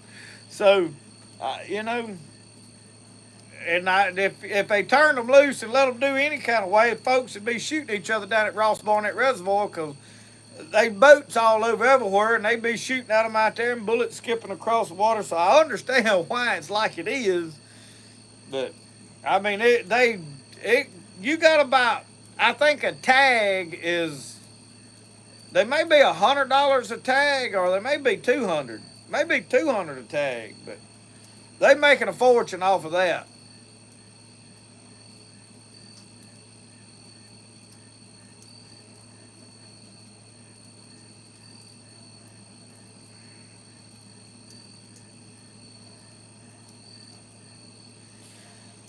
Some of ours, they do a good job on here. It's like, but the thing about it, they've spent a bunch of money into like this management area back here behind us. They got gravel roads, It is very nice if you like to get on your buggy and just ride and look.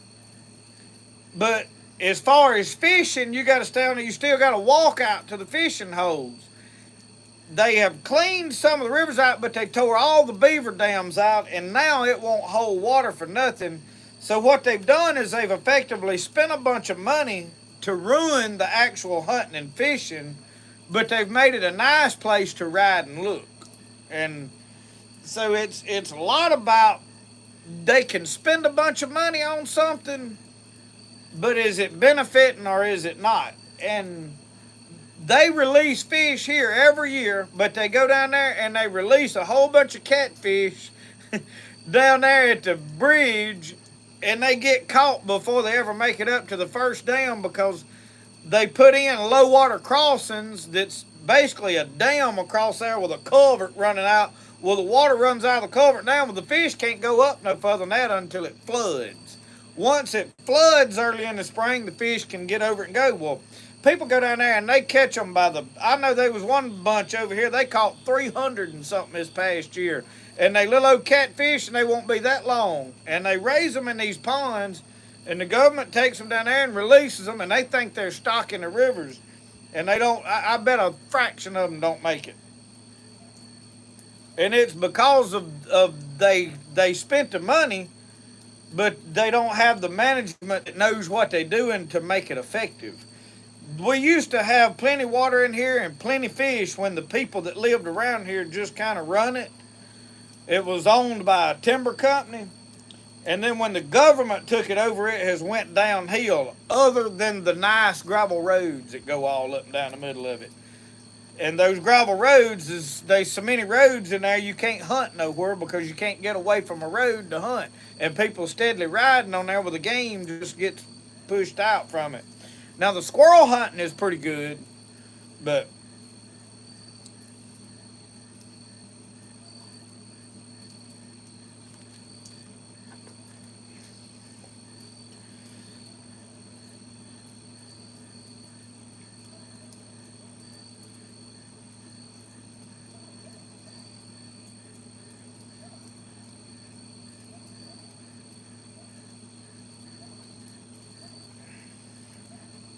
out of state gator tag is $150.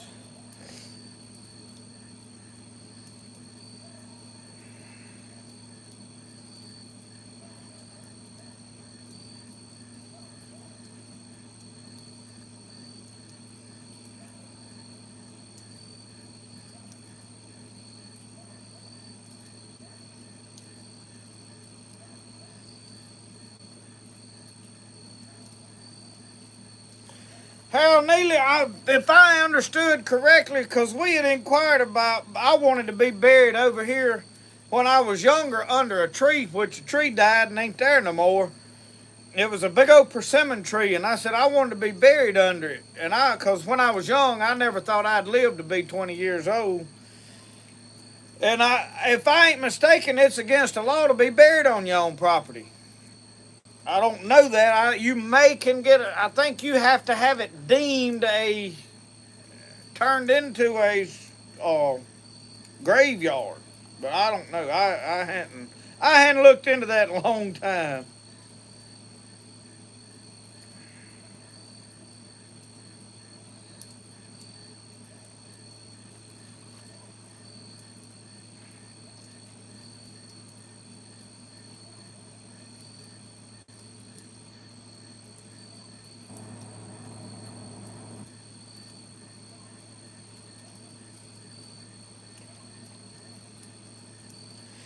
Tommy, you talking about batteries. Back years ago when I was working doing diesel mechanic work, we bought a lot of batteries to put on equipment.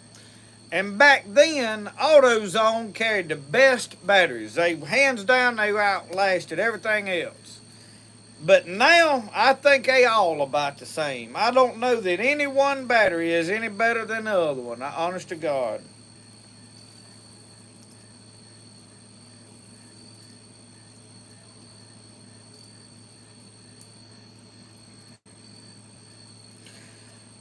Margie Graves, on that pokeberry tincture, are you making the tincture out of the berries or the root? That is a good question that I have.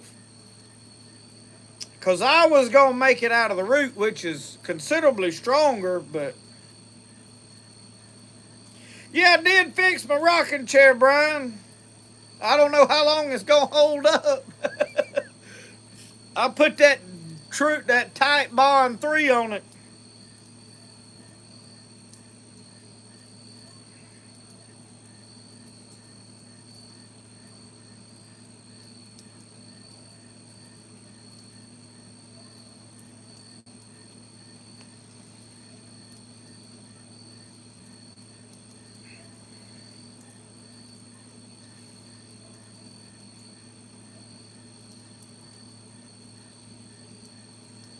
I'm trying to keep up with y'all's conversations.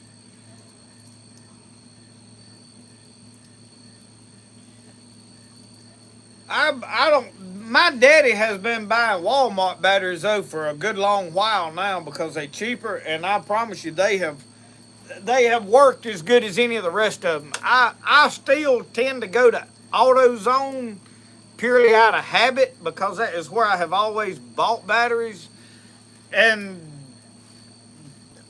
most of the time, the batteries I buy for my pickup truck, I get about 2 years out of. By the time the warranty runs out, they go bad.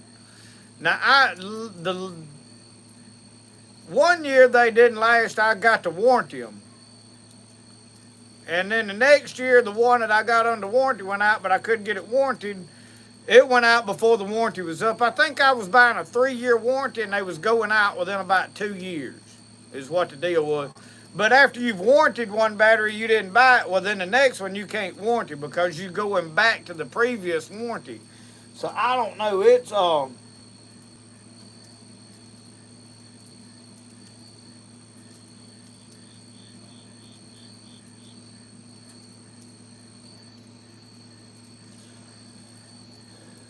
But I figure you're just as well off if you go to Walmart and buy a battery, Tommy. I agree with you.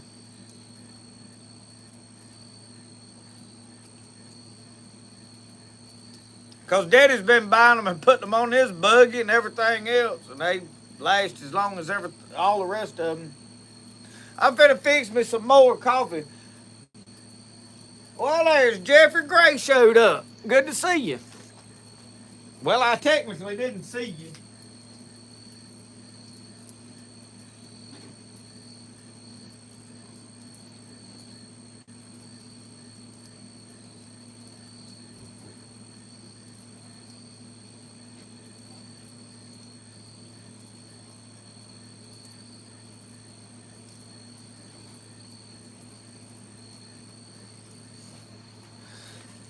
I guess I did see your name pop up. Does that count for something?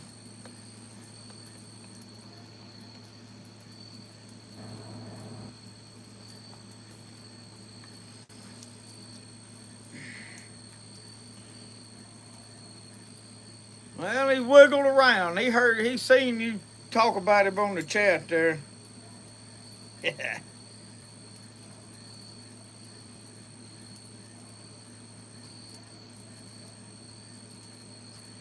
So you made it out of the berries. Do you just pack the jar full of berries and pour the alcohol over it and just let it sit, or are you mixing it, stirring in it, or I didn't know if you was pulverizing the berries or anything like that.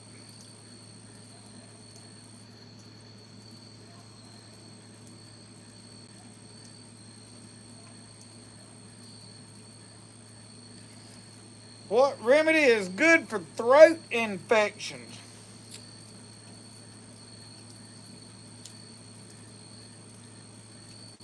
Something I was reading about the other day. I want to think white oak bark is going to be good for that. I would honestly have to go back and do some research. Um, that black cherry, I think, is going to help with the throat.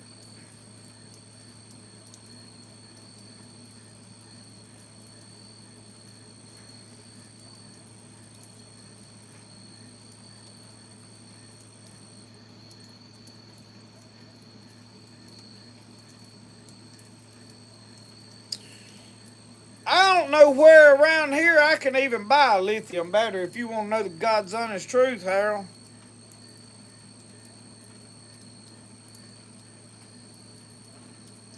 Yeah, Jeff, you ain't far off over here. Riding around in my neighborhood. I got the coffee hot. Ain't nobody here but me and old Roscoe.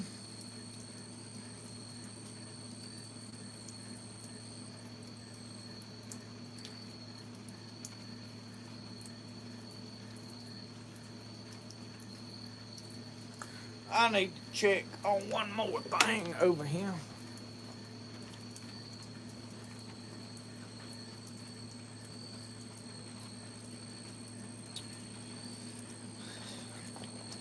I just thought about that gas bottle on that Blackstone. I said, you know what? I better cut that bottle off. I had cut the valves off, but if you don't cut that bottle off, it'll vapor lock that thing on there. Yeah, Mike Reed has done some white oak videos here. I hadn't. Slippery Elm soothes a sore throat.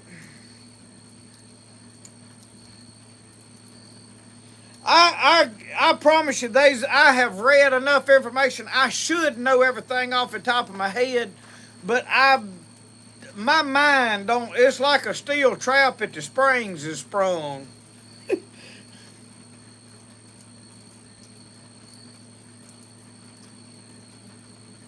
Mercurochrome. That's what Jared Clower said. His mama daubed that mercurochrome on him. Clark, we'll see you later. Charge that phone up.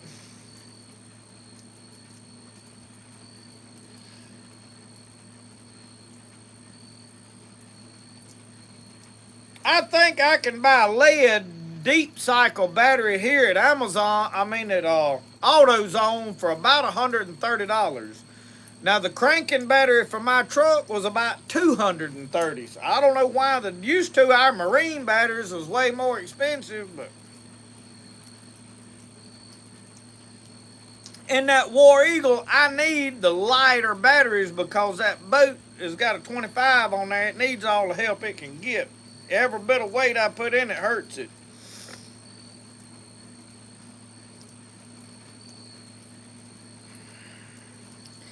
Jody Miller, I can't tell you how it went. We just don't have to go up there and deal with getting an inspection sticker every year because usually it's not about paying the $5 for an inspection sticker. It's about the hassle of having to stop and find somebody to put one on there. You know, I mean, if your vehicle's not up to par with inspection, ain't the law gonna pull you over and get you for that anyway? I mean, some of these folks that's riding around smoking that starting fluid and them lithium batteries y'all talking about, they ain't got no inspection sticker and the law gets tired pulling them over. They don't fool with them no way, so.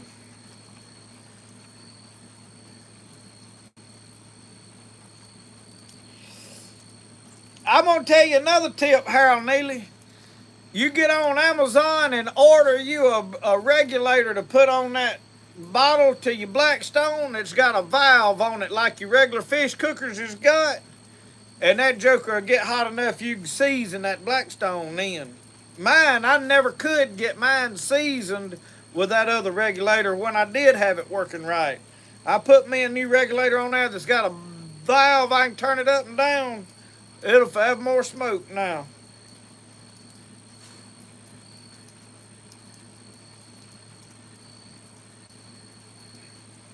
If we ever had a sore throat, my mama always made us gargle with salt water.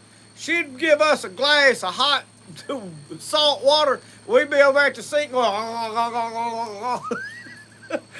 how many of y'all had to gargle with salt water? I want to know.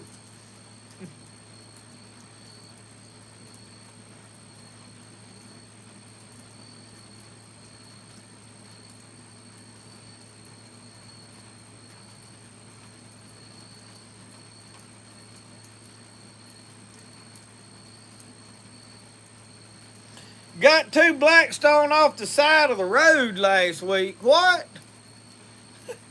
Folks done throwed them out. Boy, my mama, she believed in that salt water, son. If you mentioned you had a sore throat, I tell y'all the funny one. If it was real bad and the salt water didn't work, we got the chloroseptic out. You know, you had that chloroseptic spray, and you'd open your mouth, and man, you'd squirt it, it'd go right directly on your tonsils, and man, your eyes would just cross right then. Well, when my brother first got married and my nephew was born, he was an infant. And he had got screamed and hollered and they was sick, you know, and they was young, which I was a kid then. This is back in the early 90s. And, well, they didn't know what to do, and they was trying to figure out what was wrong with the baby, and he was sick. Well, my brother decided that that the, that the baby had a sore throat, so he got the chloroseptic and he give him a squirt. When he squirted in that baby's mouth, my nephew, he said, and he just went out. Well, my brother panicked. They thought he thought he'd killed him. So he called poison control. That woman on poison control went to screaming and hollering at him and called him every name under the book. How ignorant he was. Why in the world he'd give a baby she said, you call your doctor right now. And then she said, when you talk to your doctor, said you call me back and let me know how that baby's doing. So he was in a panic. So he called the doctor then, you know, I mean, they thinking the baby's laying there breathing, but he's unconscious. They called the family doctor and he just kind of laughed. He said, he's just drunk. He said, he'll sleep it off and come back to. He said, don't give him the Morbus. He'll be fine. He said, it probably will help him, but he said, don't do it no more. He said, but he'll be all right. So my brother, they was all relieved, and they learned a valuable lesson. Well, he forgot to call the lady back at the poison control. Well, she called him in a few minutes. She said, did you talk to your doctor, and what did he tell you? He said, oh, yeah, he said in about 2 hours, if he wouldn't know better, to give him 2 more squirts. That lady come unhinged. My brother just hung up on her. Oh, Lord. But it wasn't nothing but alcohol. I don't know what they tinctured, but chloroseptic was just alcohol spray with some flavoring in it, I reckon.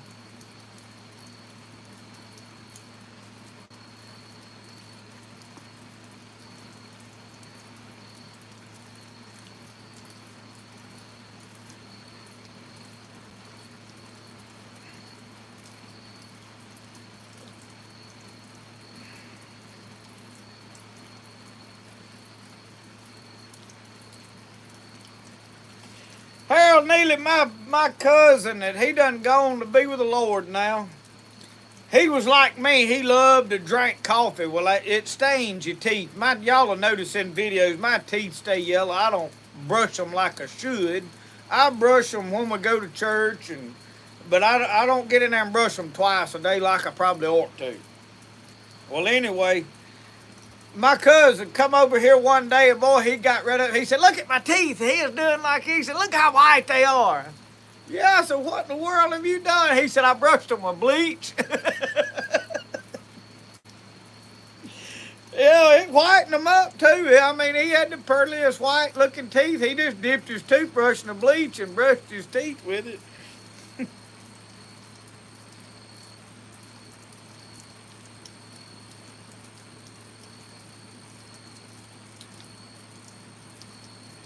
Yeah, Randall Ross, y'all talking about Vic Save. Yeah. That Vic Save, I've had that. Mama used to cram it in my snout right there where I could breathe.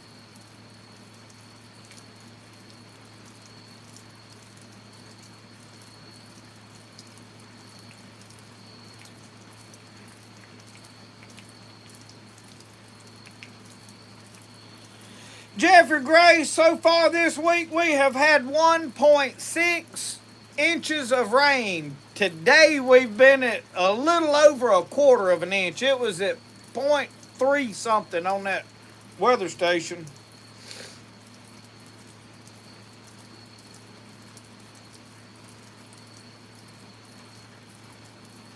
I never did get my chest rubbed with the Vicks salve. Mama always rubbed it across my nose where I'd have to breathe it real good.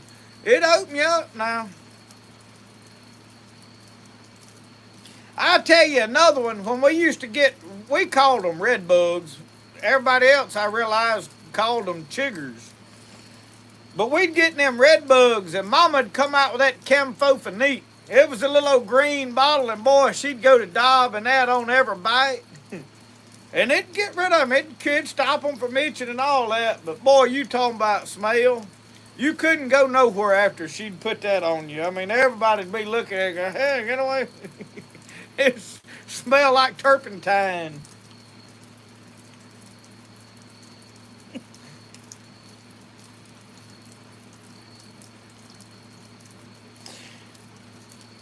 Don, you had that spice bag. Was that like that one that Fred Sanford hung around when he had that toothache and he didn't want to go to the dentist?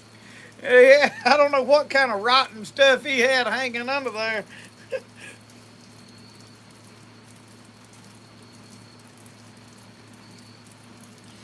Richard T, Mama poured a cup of, she'd fill not the cap on the bleach jug, but I think it was a hairspray top she had sitting there. Anyway, she wouldn't put a lot in the water, but she'd pour some little cup thing she had full, pour it in my bath water, and it'd always get rid of the red bugs off of us.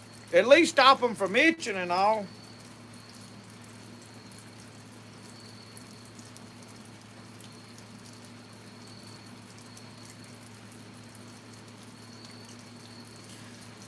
Man, and y'all talking about them high-dollar inspection stickers. Somebody said they charged them $40, and then right here one was $20. Ours wasn't ever but $5. You go up there and give them $5, and they'd put you one on there, best I remember. But no, I never bought them regular. I'd get one by 4 years. And when I was buying that and I had to pull the tin off my window, it was because they had wrote me a ticket for no inspection sticker, and I was up there trying to get one put on there so I could get the ticket dropped. And I buy a tag every 4 or 5 years, whether I need it or not. I always have to go pay the late fees. This time, though, I went and got a notary and got it changed over because it had been sitting out there and I'd repainted it, done a bunch of work to it, and I really had not been driving it. Now, the Bronco's already got an antique tag on it. I ain't never got to buy no more for it.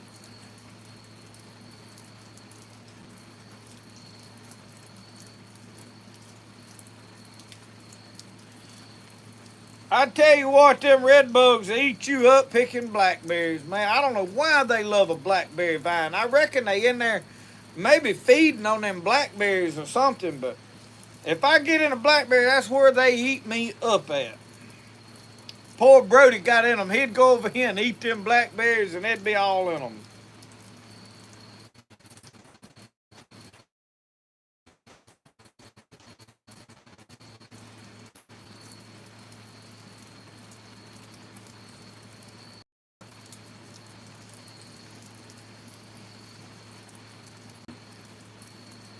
So, Dave, how much did you pay? Charged you $40 for he did a full inspection. He didn't charge you for the sticker. He inspected your vehicle. He got him something going. Algernon, my Bronco is an 87 model. 1987. If a 25 years old, you can get a antique tag on them. I ain't far from getting one for the Silverado. It won't be long. It's '06. I think we pushing 20 years.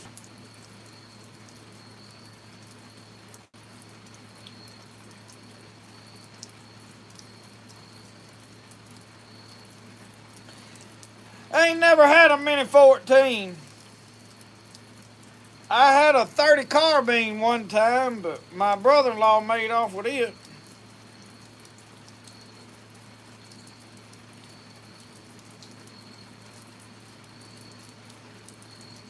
No, it's got the 302 in it. I wish it had that 351 Windsor in it, but if I ever have difficulties with this motor, like something happens to the motor, that's what I'll put in it.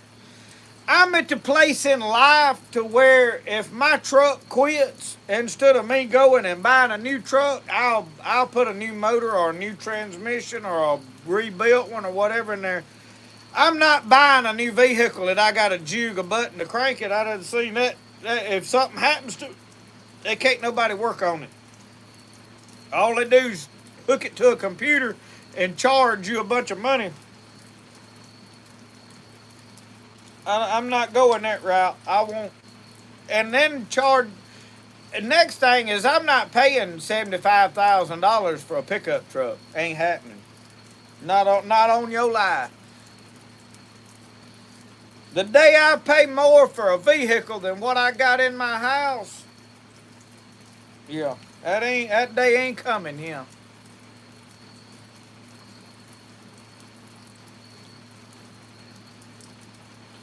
Mike Reed has done made us a pokeberry video. Good deal. Good deal. I hadn't even watched much today.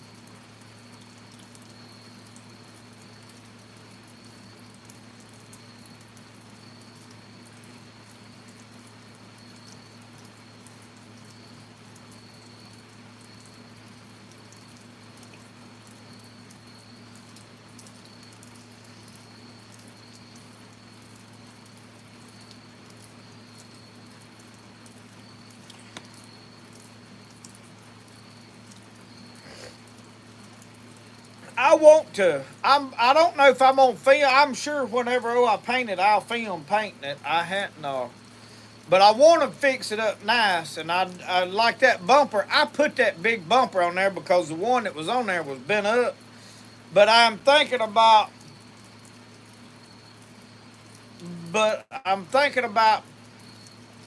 building a better looking bumper. That in there, it keeps tilting over. I got them big old hooks. I like my eye hooks on there. But for some reason, my bolt, the way that thing's put on there, don't bolt up real good. Jerome Smith, you said, would I rehandle a knife? Would your handle? I'm thinking you're asking, would I rehandle a knife? If I can drill it, I will. I had somebody sent me a blade wanting me to put a scale on it, but it was stainless steel, and the only way I could have drilled it was to have annealed it, and that was going to take all the color out of it and ruin the finish, and I'd opted not to do it because I couldn't drill it in the hardened state it was in.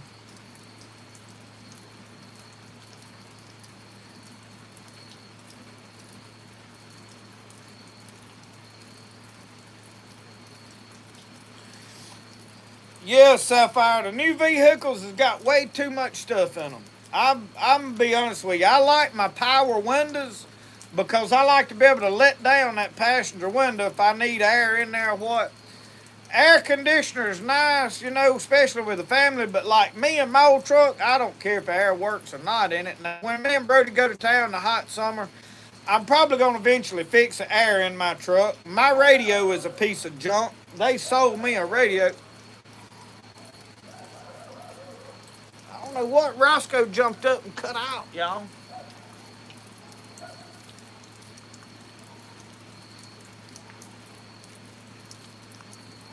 I don't know what he's after. I don't see nothing. There he comes. Oh well.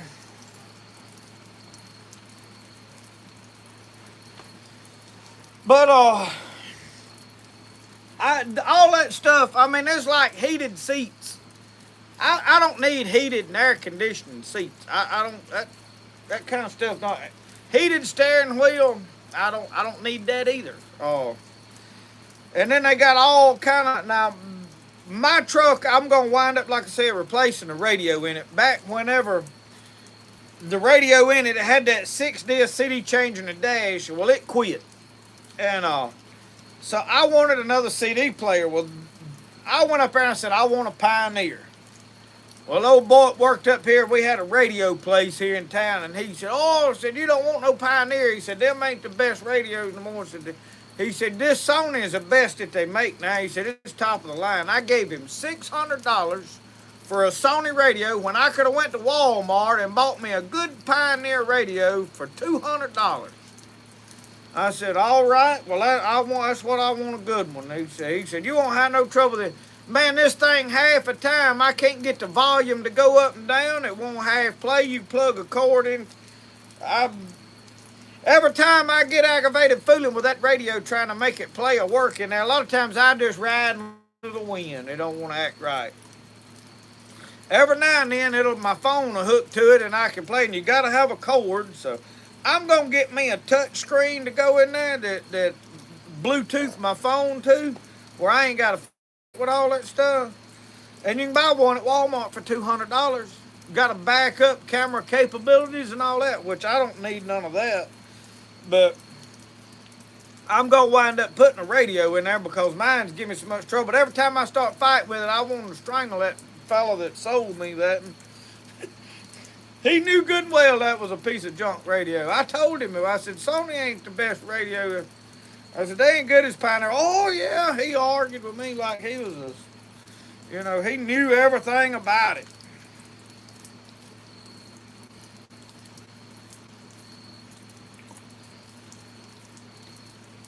But I'm partial to the old truck. I done got to where I like it. It got a lot of stories in it, a lot of memories. I painted it a color that has grown on me. It's unique. They won't nobody else ever probably have another truck that color.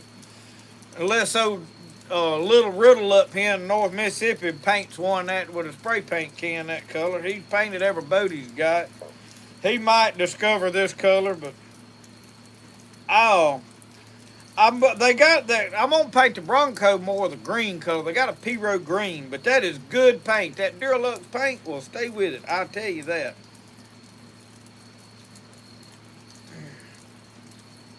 I just ain't gonna buy no brand new shiny vehicle for $70 to $100,000, and I don't know. That don't sit well with me. If you want one and you can afford it, by all means, go get you one. I ain't mad at you for owning one, but it don't make sense to me.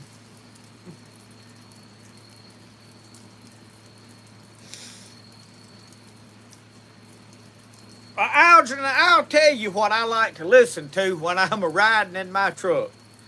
I like to listen to the Mountain Man series, that Wilderness series by David Thompson. I'm going through it again, and old Nate King will be up in the mountains of fighting bears and whatnot, and I'll have him in a bind and need to run to town, and I usually listen to it down there on my little Bluetooth speaker.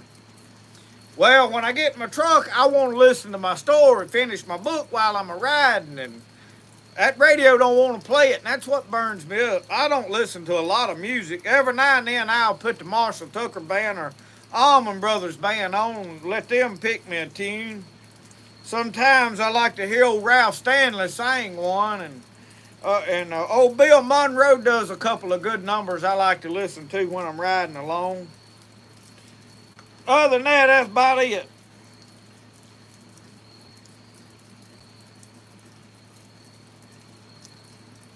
Well, Gordon May, we didn't get on last week, so good to have you with us this week.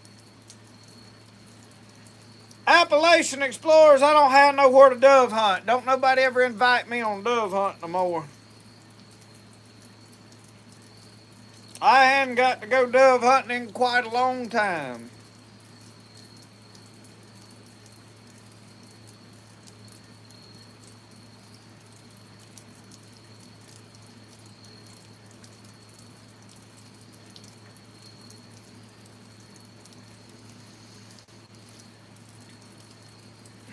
Hawking Horse is good. I've been listening to that. Uh, the new album is pretty good. I hadn't listened to a lot of the new songs off the second part of it yet. I ain't had time. I seen he had released one here the other day sometime.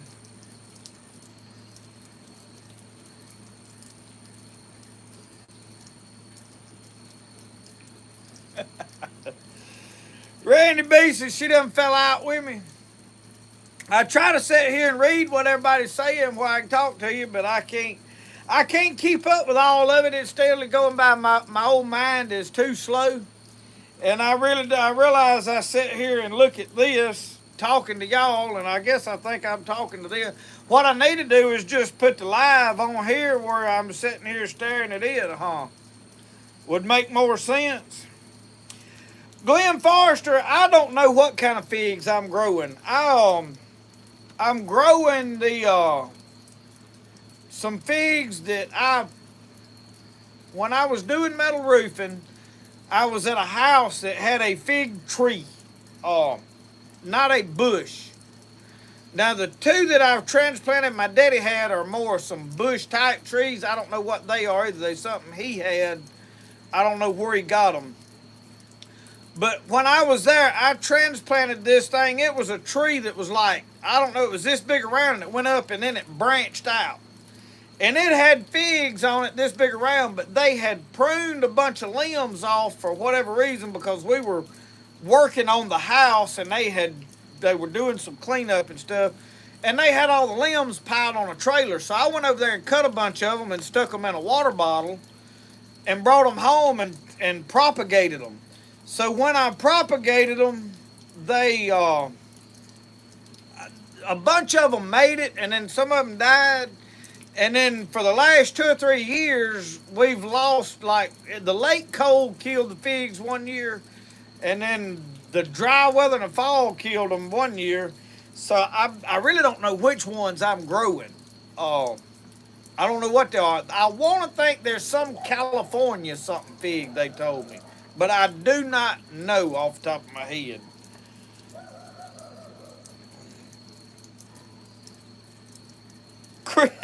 Chris, that's about the truth.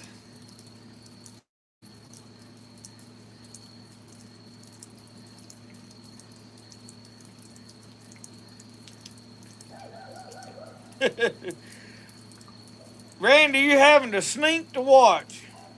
That's tough, ain't it? I try to work on my faults and failures, but man, I got so much I got to work on, I can't fix it all. I try. I really do. I try to get better, but it's just, I have to be me. I can't pretend I'm somebody else. Oh, Lord. My coffee, I don't know if I'm drinking it up or if there's a hole in my cup. I believe there's a hole in it, right at the top.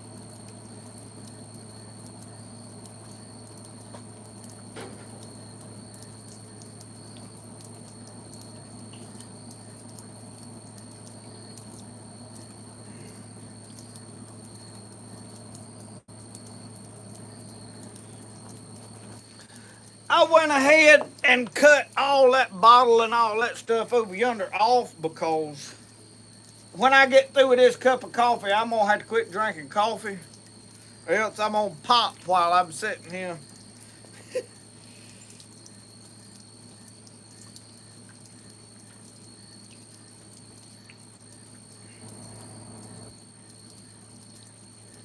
Harold Neely gone fishing in the morning.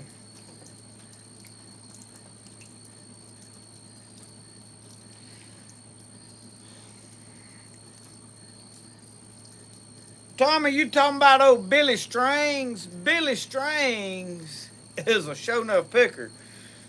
I ain't crazy about his singing and some of his songs, but now his guitar playing is good.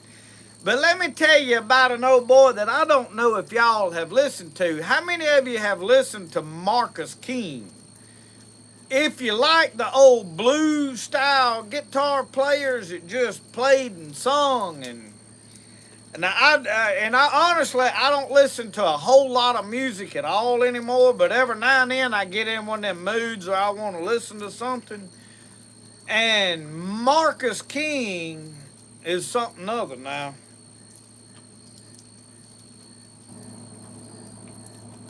Algernon, I ain't never heard of that reservoir. Walter F. Gorge. Dr. Holistic Hippie watching from Mississippi, and we in Mississippi. Another Mississippi hippie. There's a bunch of them.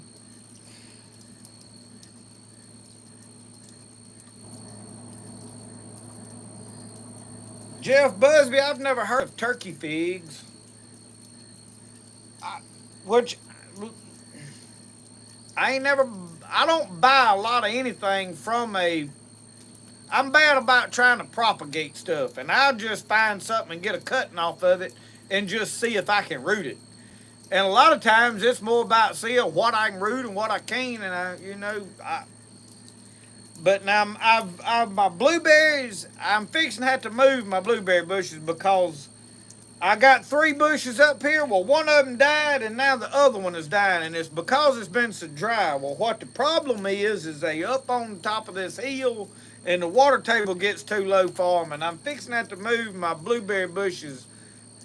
I'm finna put all of them down the hill somewhere. So I ain't gonna, if these die, I ain't planting no more right up here. I'm gonna start planting them off down yonder somewhere. Gonna have, but the problem if I don't put them right up here close to the house, the birds eat them up. So,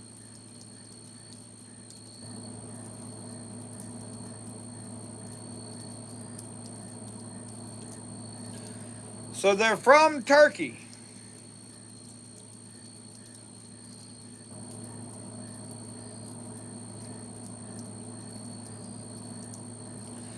J.R. Willis was over here this week. Him and Nikki came and got some. I gave him some chickens, and he gave me a painting. I wish I had it out here. He had painted a picture of the swamp, and it had that Spanish moss hanging down out of a tree, and it ain't real big, and he just gave it to me. I had commented on it back sometime, and I made him some slides out of ceramic, the clay, and we're gonna see how they work. And so he come, and when we do the stew cooking, we're going to try to get J.R. Willis and maybe see if I can talk Tim King, twist their arms, and get them over here to play and do some music for our stew cooking this fall. I hadn't nailed any of that down. I ain't got no date set up, none of that yet, but I would very much love for him. And Tim King is a good guitar picker from around here local. And a storyteller, oh Lord. They can't nobody just sit down and go to talking and tell tales like Tim King can. He's as good as they are. Casey's doing good. Casey's working. Casey was up here. We had my dad's birthday party Saturday a couple weeks ago. And Casey was up here for that. Him family, and he's geared up about hunting season. Casey loves to bow hunt. So we're going to try to do some hunts together this year. Last year I had so much going on with the pottery, I didn't get to do a lot of just good hunting. I'm hoping this year I can do more of it, but we'll see. Knife orders keep piling in. May not.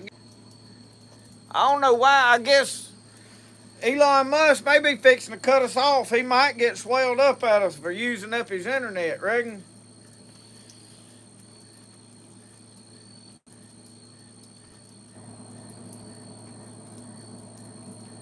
Yeah, Carolina, that live, that was actually last year when we went ground fishing and all. Um,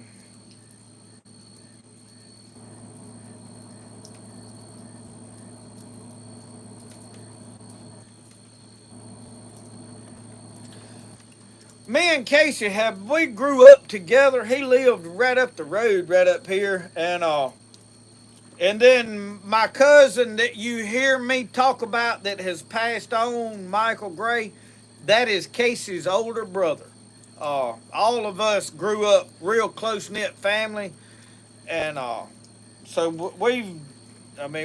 he's, I'm probably as me and Casey are probably closer than anybody else that I've off do anything with, which I don't go nowhere or hang out with anybody anymore. I pretty well stay right here by myself and just do me.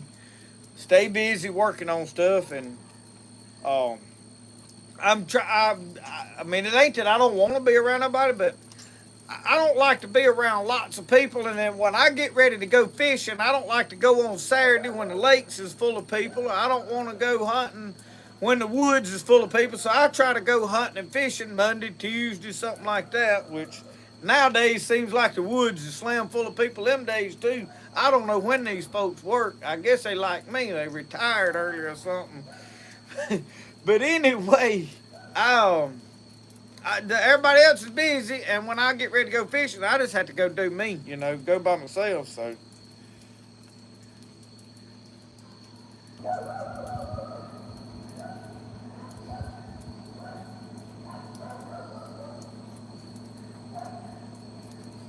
yeah, Roscoe, he, I don't know if I ain't seeing a light move around. My daughter may have pulled up.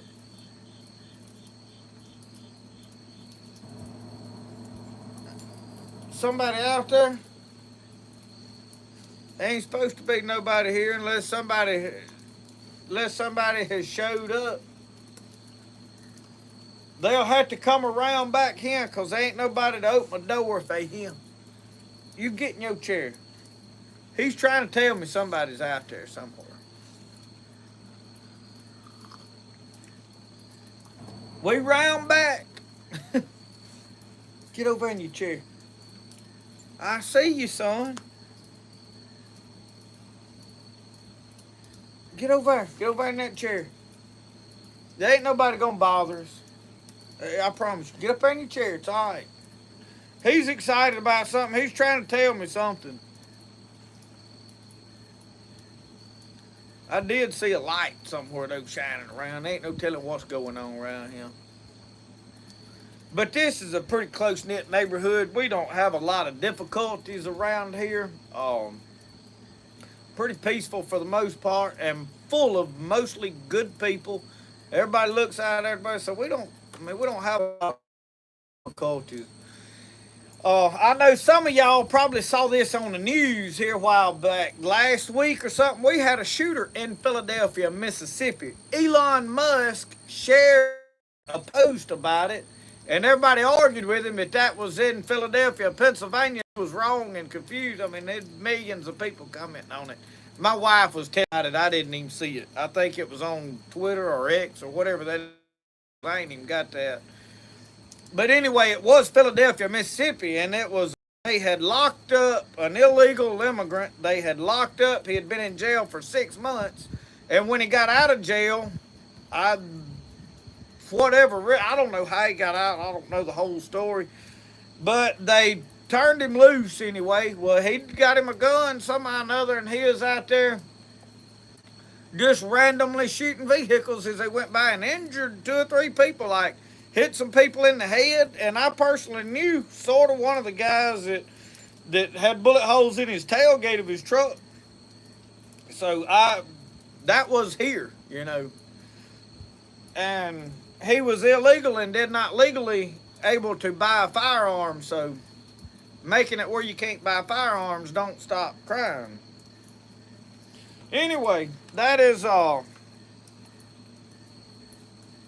was a true happening. So there is some crime in this part of the country, but it's very rare. I mean, it like blowed our mind. Somebody just shooting vehicles.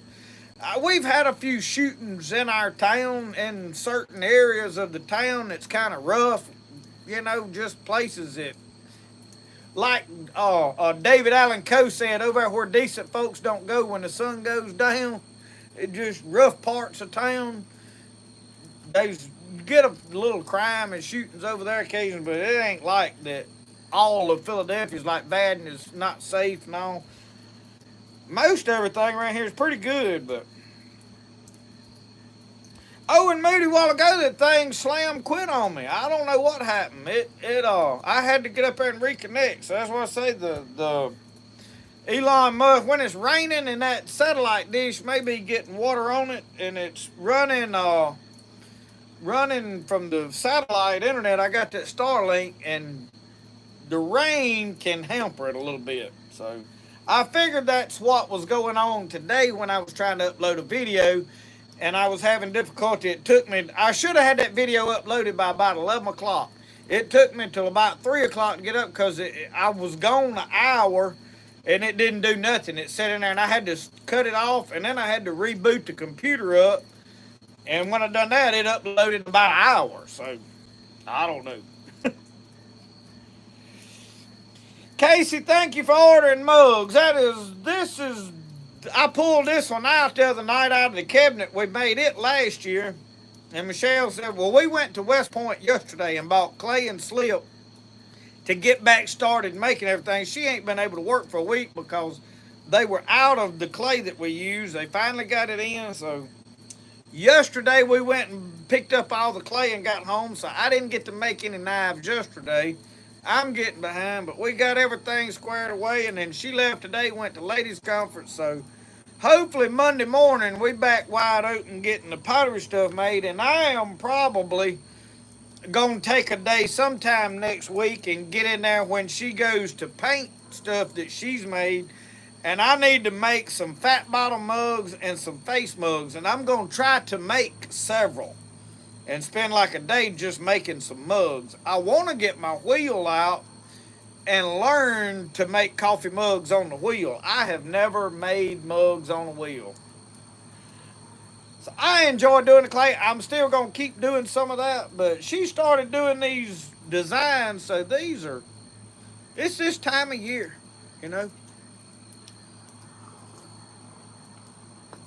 I'm trying not to sit here and stare at this iPad the whole time since I done made everybody mad.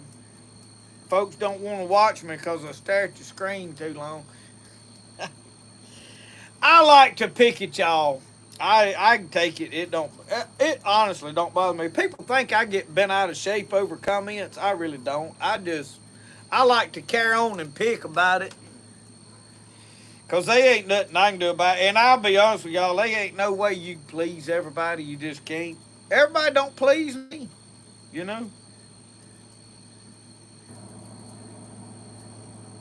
Yeah, I've got all of my drill bits I've got are carbide bits right now. That's the only way you can drill the steel that I'm drilling. But the one that I was talking about earlier that I couldn't drill, the stainless steel, it was what it was is it was some of them throwing knives. They really wasn't knife blanks. It was a throwing knife, and they cheaper metal that they really harden hard, and you wouldn't on drill it with nothing. I promise you wouldn't. So.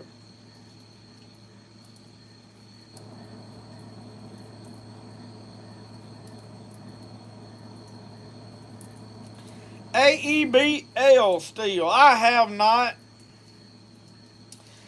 Um, everybody's talking about this Magna Cut. I can use any steel that there is out there and make knives out of it because if I need to do a special heat treat, now right now the steel I'm using, I'm not having to do a heat treat at all on it. But now it's a certain saw blade. When I vary from that saw blade, I'm going to have to do a heat treat on anything else I build. All of my forged stuff is heat treated.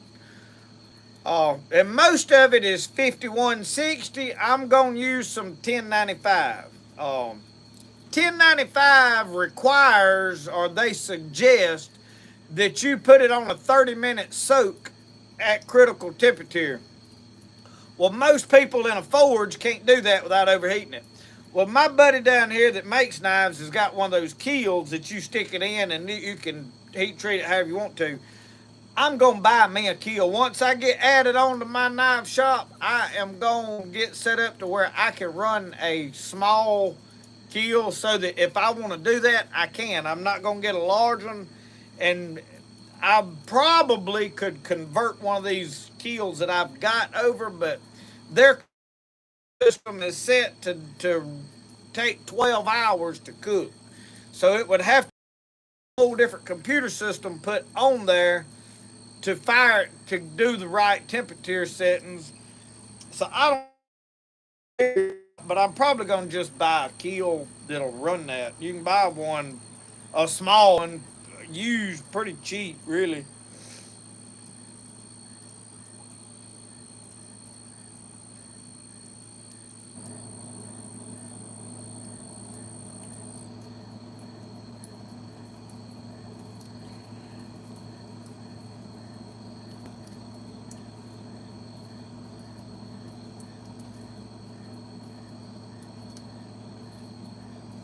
I'm trying to go back over comments.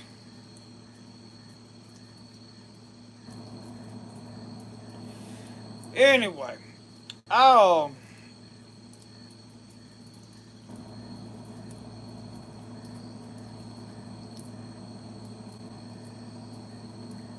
most of what I have used and forged and made my buoys out of is 5160, I think. It's them old plow springs, which we call them a G whiz, and they make really good. Them my Bowie knife, I sharpened it when I made it, and I really ain't had to sharpen it since. It holds an edge. But now I'm gonna blow your mind right here. That Bowie knife that is sitting right here that I made out of a lawnmower blade, that big giant one, I heated I heated that up and I quenched it in oil, and that's it. I never did draw it back. In other words, draw it back is tempering it, where you put it in the oven for 2 hours at 400 degrees and let it sit there.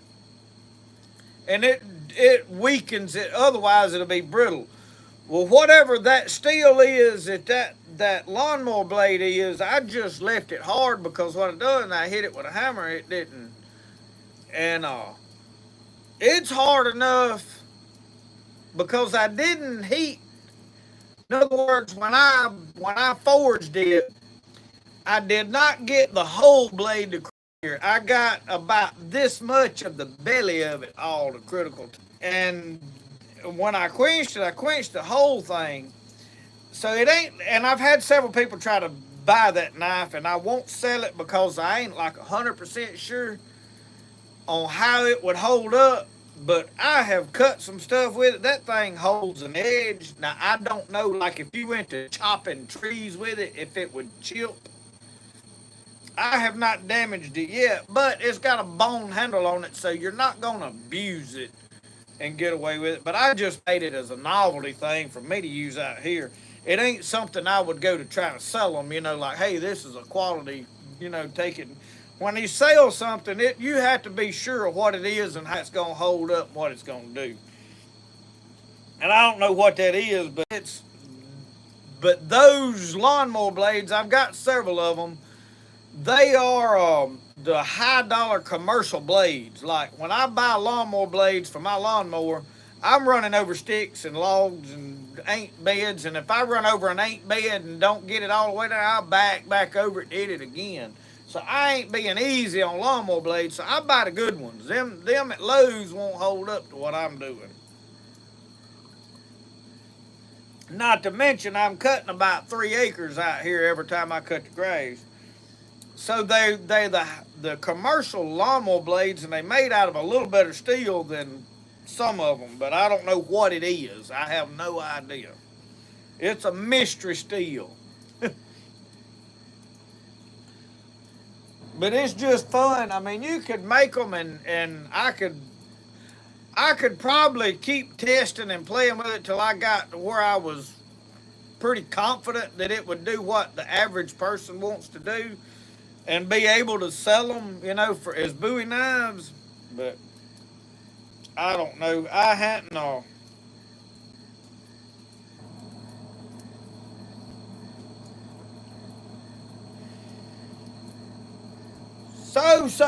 What else is the topic for tonight? We got about another 30 minutes to chit chat.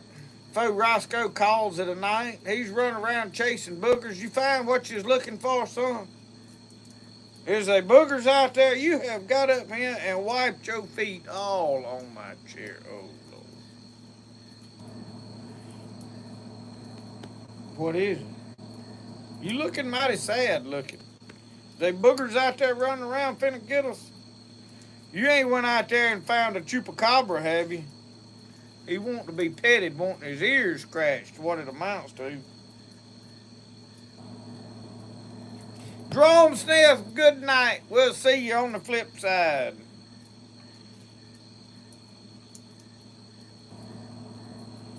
If they just say carbon steel, most of the time it's gonna be 10.95. Just about. Philip, yeah, I'm done with the garden. Now I am fixing to go down there at some point since it's starting to rain and we're getting some moisture and put in my fall crop. I'm ready to plant turnip greens, cabbage, collard greens. I like planting all that stuff and having it. I don't eat near about all of what I plant. Um, but I've held off because I didn't want to have to water it. All the pumpkins we planted back in the spring, well, we planted them 1st of July. Everything died. I mean, every vine, everything down there dried up. Weeds done good. They was plenty moisture and water enough in the ground for the weeds to make and do good. Them tomatillo looking things, man, they growing like a champ. But the pumpkins didn't make it. Every vine down there died. So won't be no decorating with pumpkins that we grew this year. I'm glad some of y'all are getting some rain. I figured that when they said that K-Bar was carbon steel, that it was 10.95. He got down there on the floor this time. He's laying here under y'all's feet. He don't. He got up here and wiped his feet all over my chair and got grass and it's wet out there and he done got it all over everywhere.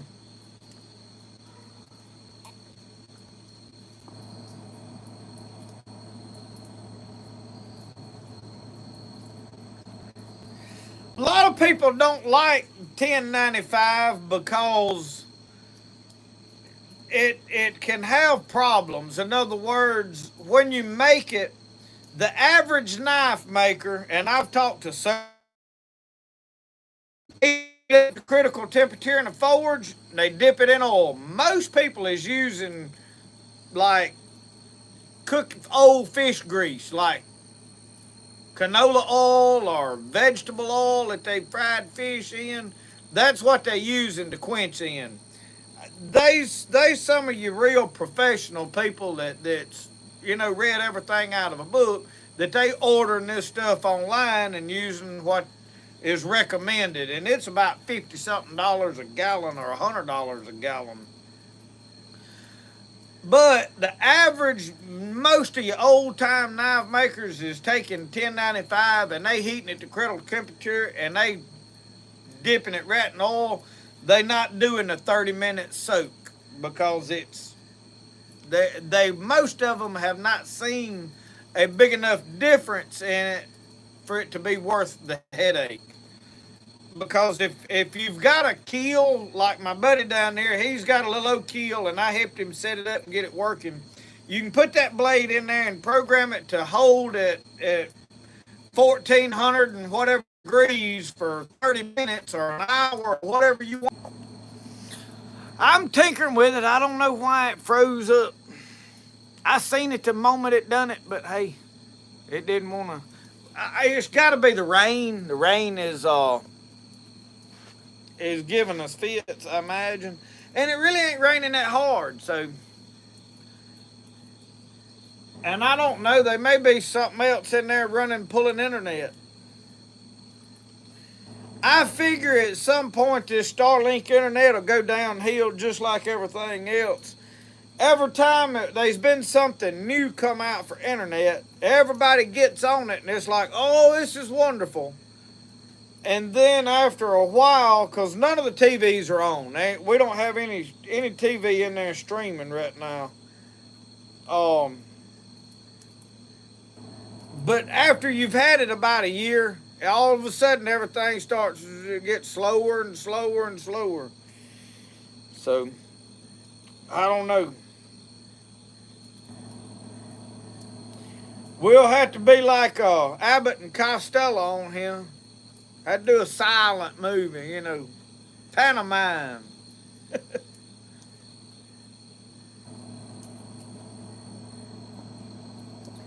If it freezes up though, we've been on here long enough for y'all to have got your money's worth tonight. I figure by this time of the night, most everybody doesn't have enough of it anyway. We may start cutting them before winter gets here. We may start cutting them back to just a 2-hour show and drop it at 9 o'clock anyway. Because most of the time we don't run out of everything to say and wearing it out. The only reason that I do 3 hours is not that, hey, but there's a lot of people that they didn't get on till, usually Tommy don't show up till 9 o'clock, so you got to give him time to get his piece spoke.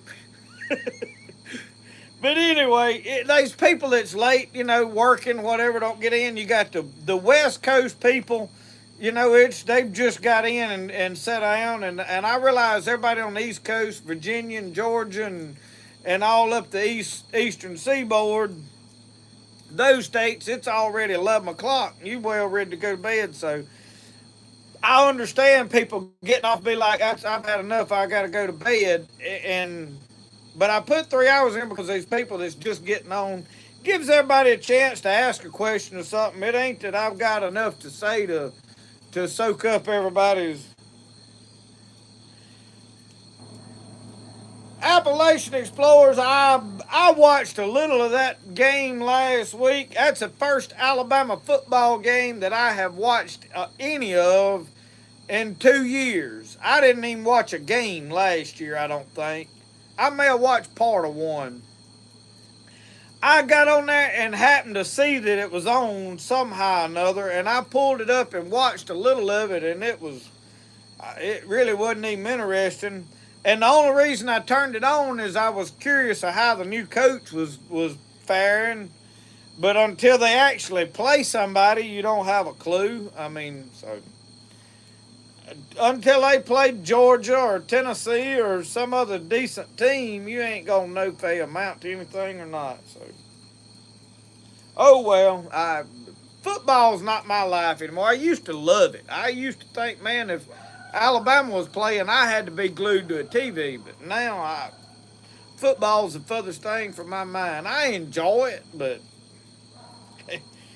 it's got to be because and what happened is I sat down in there to eat supper at the bar and turned it on, I watched till I got through eating, and then I went in yonder and started editing a video and left it. So.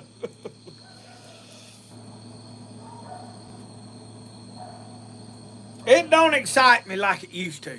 I used to, man, I'd argue with people about it. I knew everything going on. Now, I can't even tell you the coach's name. Oh, be all right.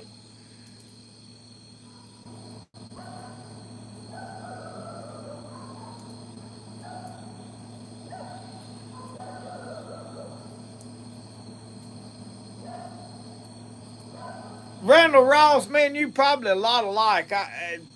If somebody gets me on a topic that I'm excited about, I can ramble on. I try to be careful the things that I dive off into because I can get really excited about stuff that other people don't give a rip about.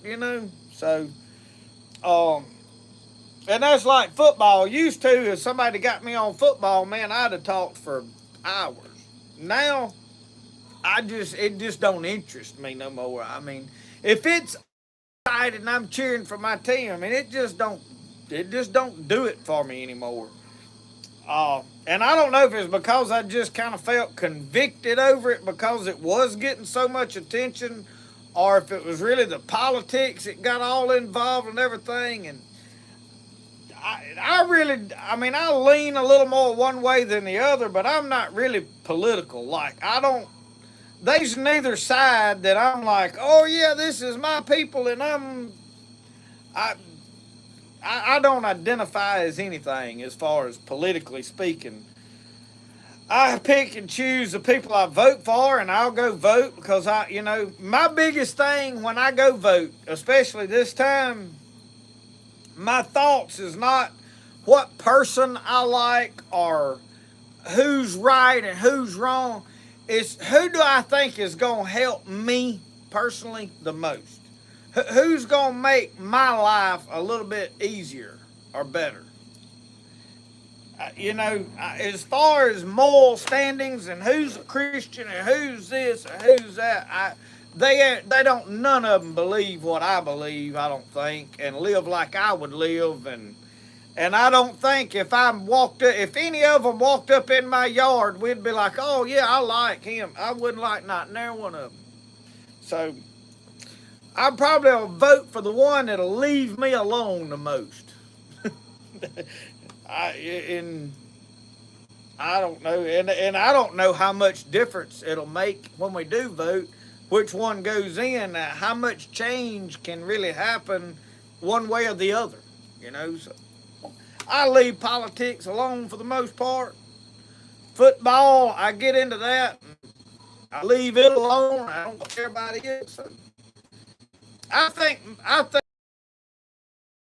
there's so much hate that people just want any common sense. Let's try to resolve issues. All it's about is let's see what we can do to get back at the other side. And I'm not about that. Not with anything. I'd rather just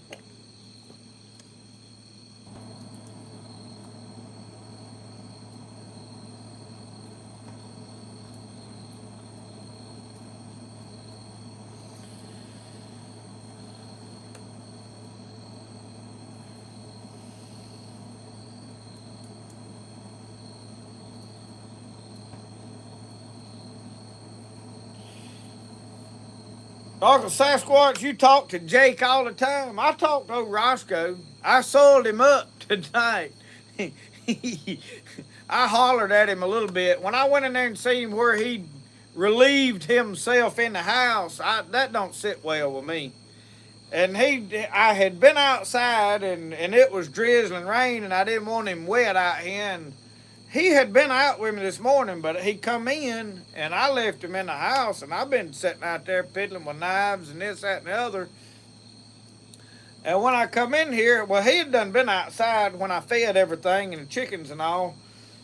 I come through the house gathering up my stuff to cook out here. Well, I looked and there was a big wet spot in the floor, and it was right at the bottom of a basket that was sitting there. And I knew who done it. I hollered at him, boy, he ducked the old head down. He went to moping around. I opened the door and hollered at him, told him to leave, and he run off for a little while, but it wasn't long he come back. We made up. Jimmy Sullivan, good night.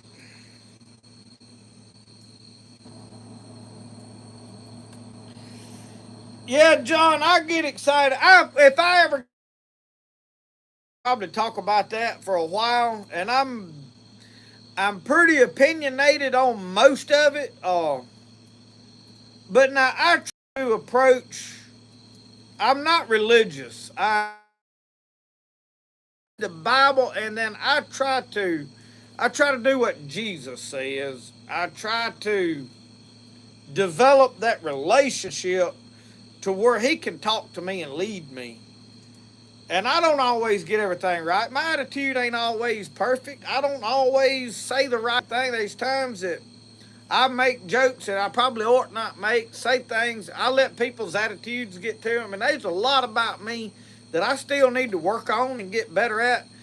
And I try to realize, hey, this ain't good. What I done here ain't really right. That ain't clean. That ain't good. And I try to fix that. I told somebody today, I was like, there ain't but one person you can fix, and that's me. I can fix me. I can change me. I can't change not one other person. I can argue with them till I'm blue in the face. It ain't going to help me or them if they don't want to listen to me and do what I think. I can change my attitude, and I've had to work on it, and I have gotten better, but I'm a long ways from having everything right. So these times I'm able to say things you like, I don't agree with that. And you know, most likely, none of us are going to agree on everything. But here's the deal, we can disagree on things. Like you can be strongly, I'd like this that you don't like, or I think this ought to be done this way, and you think it ought to be done that way, or whatever. And we can still love each other and get along and find the things that we do like about each other and move forward. That's the way this is supposed to work.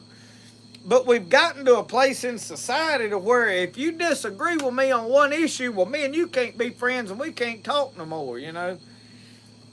Well, what's the odds of you finding somebody out there that y'all agree on everything? You know, that ain't gonna happen, most likely. I don't know. I got a notification popped up. It said package did not deliver. I don't know what that was. I had to find out.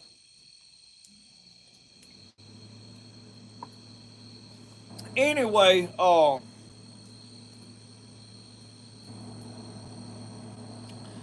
yeah, y'all talking about the dogs. Me and old dog, I can fuss at him and he'll get over it in a little while. We back friends. You know, if I fuss at somebody like that pretty good, they might not talk to me for a week or two.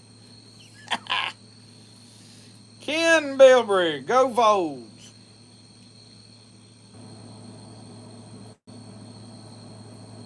I roll tide and go Vols and pig suey and Hell State and hotty toddy and I don't know what all.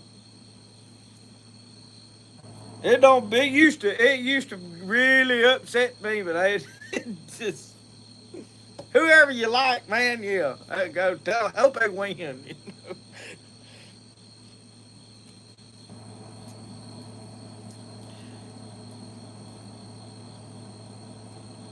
Philip, that's a deal with old Roscoe right there. He'll get plumb upset. He seen Michelle last night start packing that suitcase. Boy, he got nervous. You could tell by the way he is acting. He was watching that suitcase and he'd look over at me like you where you get. So finally, I got up and got my bag. I got a blue backpack that I don't do nothing but pack clothes in it when I'm going somewhere because I like a back. I don't do unless I'm going to a church function. Now I'll take some hanging clothes in a suit or something, but if like we was going just rambling around riding, just needed some extra clothes for that too, I cram it all down in a bag. It'll be wadded up, t-shirts and blue jeans and stuff. I'm good to go. And I got my old blue backpack out, and there was a shirt or two laying there on the end of the bed, and I stuck them in there. And boy, old Roscoe, he got to looking. That was mean. I shouldn't have done that. He thought I was sure enough. We was leaving again. I finally pulled it out. He crawled up there, boy. He laid up against me on the bed. He wouldn't move for nothing. He was scared to death I was finna leave him again.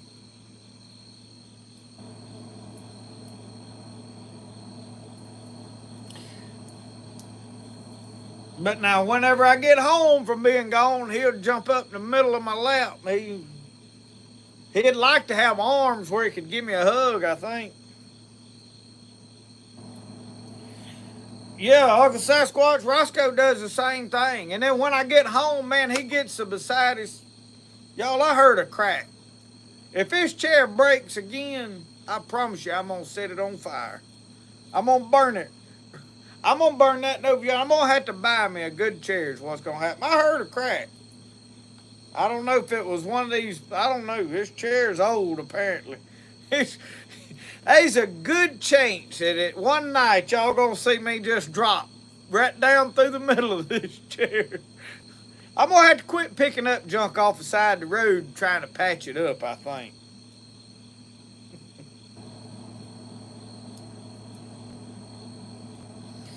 Tommy, I'll be honest with you, I do too. I'd hate for it to break and me hit the floor and nobody get a laugh out of it. That really upset me. If it's gonna break, it needs to do it on live right before your eyes. I want everybody to get a good belly laugh out of it.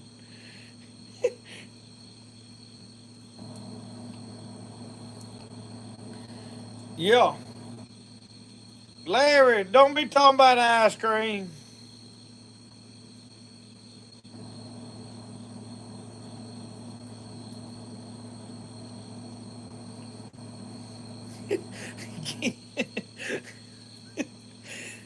Lord, Lord, they're 0-2. That was a good one, Ken. I got to give you credit on that. Larry, you been watching football? We've been talking about watching football, but we ain't been watching football. Friday night, all the high schoolers is usually playing. Most everybody is at games tonight.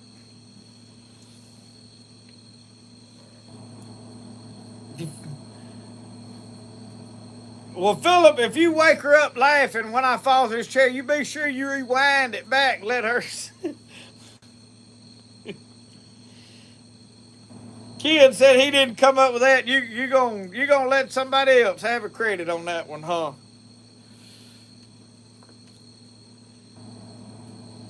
We used to give folks fits over them football games. We get arguing and they get mad as fire. And I'm gonna tell you the deal. It's hard being an Alabama fan, which it don't bother me no more, but it used to. I used to get upset about it, but I really never like when Alabama won. I never called other people and been like, "Oh, we beat y'all." We did. I mean, if he did, you'd have to call somebody every week, you know. I mean, I liked my team. I watched it. I cheered for my team. I wore the shirts. I wore, you know. But as far as me trying to rub it in somebody's face, I never did. But it never failed. When Alabama would lose a game, everybody you knew would call you and act like that was their team that beat you, and their team would be lost that day. That was the thing that baffled me. I mean, they would literally pull for any team they hated as long as Alabama could lose. I'm like, that's pretty pathetic, you know, really. And it was junk like that I just really kind of got sick. I was like, this ain't even fun. I mean, because I realized after a while, I said, it pulled the worst out of people. Like, I mean, they would really get mad. And I'm like, that ain't fun. If we can't pick and carry on, you know, in good fun, I mean, you hear that? It cracked again. This thing's gonna break. I don't know when, but it's gonna break. It'll make good kindling, won't it? But anyway, the folks they did. I mean, they just get mad. So I I don't miss all of that. I had a few people that we could pick and make jokes and go on about it, but I don't know. I just y'all could hear it when it cracked that time.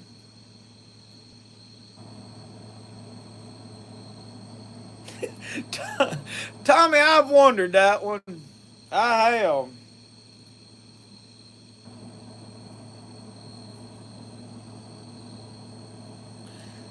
Larry, that's the way to do it. I, um, I have been to two Alabama games in my life, or did I just go to one?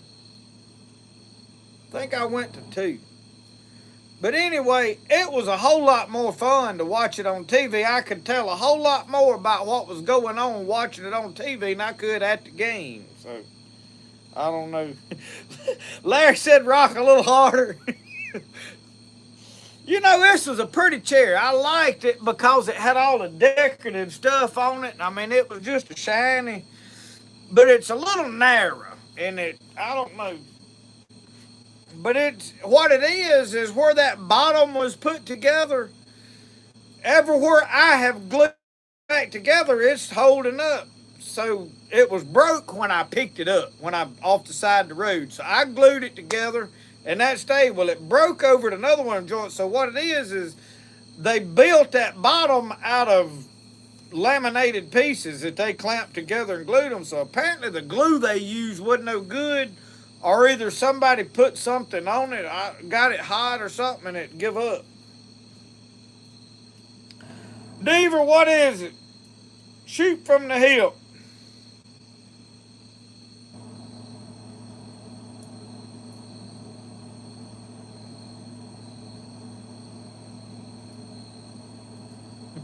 Tommy, it's narrower than that one. We'll put it like that. When the chair's narrow and it's done broke twice on you, it might be time to lay off the ice cream, right? I don't know. I'm on. It's like the people talking about that the dryer shrinking their clothes, and then I decided that it was the refrigerator was shrinking it. But you know, I have changed my mind. I really don't think the refrigerator is what's shrinking my clothes. I think it's the oven what's doing it. That oven's shrinking more than the dryer, than the refrigerator is.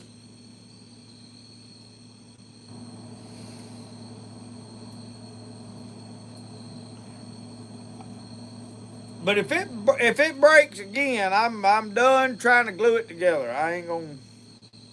I made my mind up with the garden this year. I said I'm tired of fighting stuff, trying to keep everything going. I've patched that garden. When I start pulling tomato cages up, all that wire that I tried to plant running beans on, it's all sagged down. I said I'm pulling that mess up. I'm gonna buy next year. I'm buying me some cattle panels where they'll stay upright because you can't even pick beans down there. The morning glories has took it over.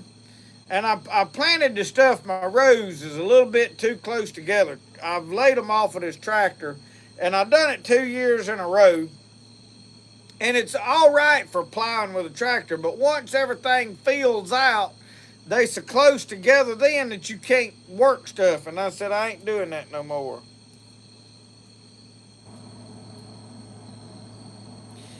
How would you handle your wife's ex texting her asking for $400 to get out of jail? Well, my first thought is he's probably where he needs to be. But I don't know what kind of relationship, I mean, I don't know, buddy. Hmm. There'd be a lot of factors in there. Why is he in jail? Is it something that he needs to sit in there and think about till he figures it out? Why ain't he got $400 to get himself out of jail? Why is it her responsibility? Ain't he got other family? Do they have kids together? I mean, there's a lot of factors, I mean, the one thing that would make me happy would be okay, we've got kids together, and that's their daddy, and he needs to be where he can see after them, and that would be the factor saying, yeah, I'd help him. And then just being a good Christian, I would be. But on general principle, I would be like, it ain't none of my business. It's on you. So, ah, that's a tough one, bud. I'm gonna tell you that's a tough one.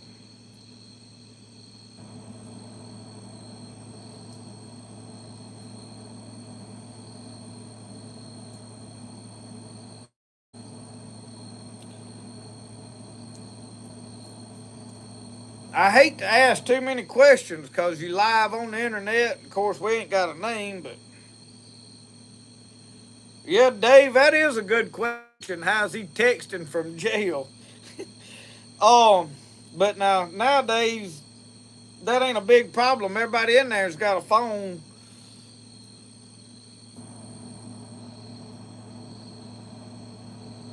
I don't know, Deaver. I'm gonna tell you that is a until you're faced with some things, it's hard to say how to answer it. I mean, initially $400 to get somebody out of jail. I mean, why you in jail? What'd you do? Is that where you ought to be?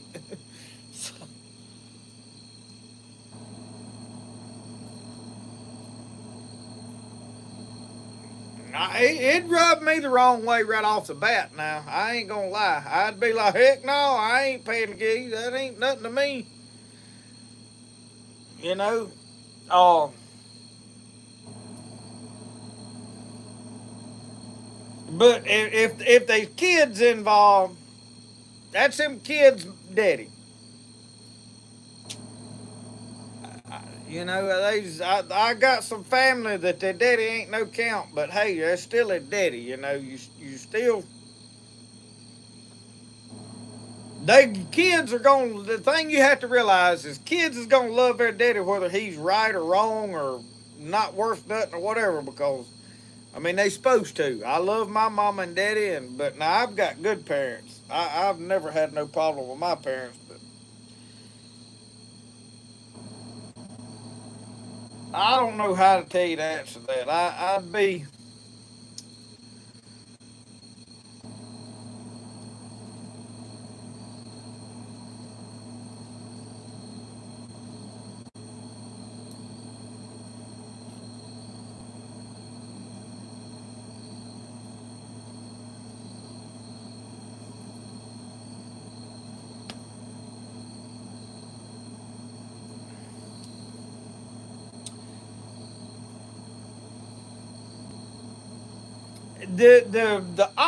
The honest thing about it all boils back down to what is the right thing to do. I mean, the right thing is probably he asked for help. We need to help him. I mean, that's unless there is like really good reason that you shouldn't. Ain't none of us gonna want to help. I mean, no man is gonna really like his wife's ex. First off, right off the bat, that's what throws a monkey wrench in it right there. Otherwise, it would be like a hey, you need to help the fella out. But ah, sometimes it's about swallowing our pride and doing the right thing when we don't want to. I mean, the biggest thing is have you got the money to help him? Is it gonna put you in a bind if you do? You know, I mean, is this your bill money you're gonna have to get? There's a lot of. Mm, Lord, Lord, Lord, be tough. It'd be tough. I'll be honest with you, bud. We'll chit chat about it after a while.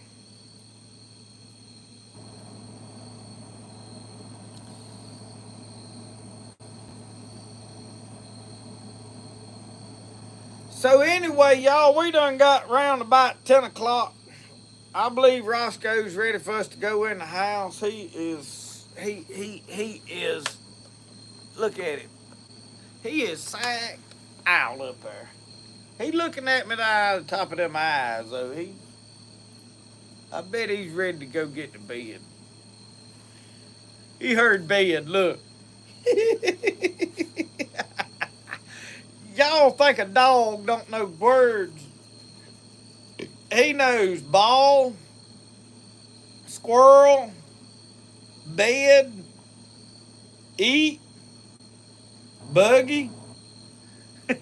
Every one of them words will get that tail doing that. Won't it? You like eat? What about bed? You ready for bed? You ready to go to bed? He's ready to go to bed.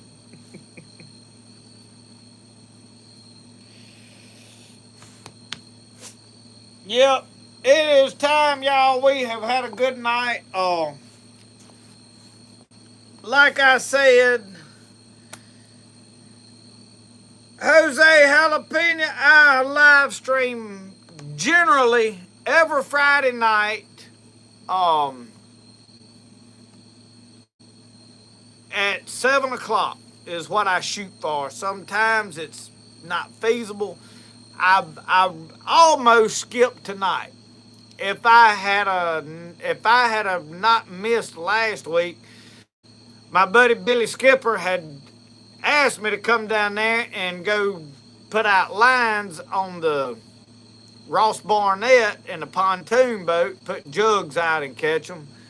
And I wanted to go, but Michelle was going to be gone. Nobody was going to be here to keep an eye on Brody. The girls are in and out, and I had missed last week, and it just, there was a lot of reading, not to mention it was raining and nasty weather to be out doing a whole lot. So it was just a lot stacked against me going and doing that, which I would have probably filmed had I went. But generally, I'm live every Friday night, and so anyway, thank all of you that have joined in and sat here and chit-chatted with us and endured me staring at the screen and not looking at y'all and cooking and eating deer heart and drinking coffee and getting sidetracked, missing questions. Y'all, it's hard for me. One thing before I really end this, even in comments on videos and stuff, y'all, I get new comments on videos. Like when I put a video out for the first day or so, I'll get comments off of it. If you comment on a video that's like 2 or 3 days, a lot of times I never see that, and unless I go back looking for it. So y'all, be merciful to me. I don't purposely ignore anybody. I honest to God, don't. So if you ask questions on a live stream and I don't get to your question, it's not going to bother me if you repost that question again or whatever, because it's simply because I did not see it. I don't, if I purposely ignore a question, it's because it's off color and should not be talked about on camera, would be the only reason. But I don't have that problem here, so most time it's because, hey, there's so many comments coming up, I didn't see it or whatever. So I love y'all. I thank you for tuning in and taking time out to spend with us on Friday nights. It's all about having a cup of coffee, sitting around chit-chatting among each other, just like we sitting around a campfire somewhere. I appreciate all of you that joined in and watched. We'll be out. Hopefully tomorrow I'll get a video out. I don't know. It's usually tough for me to film on Saturday and get a video up with the stuff going on. I try to. If not, just in time, we'll definitely get that one made and have it up Sunday. So thank y'all for watching. Remember, the best way to do things is the way you like to do it. We'll see y'all. Me and Roscoe's going to bed. Y'all have a good one.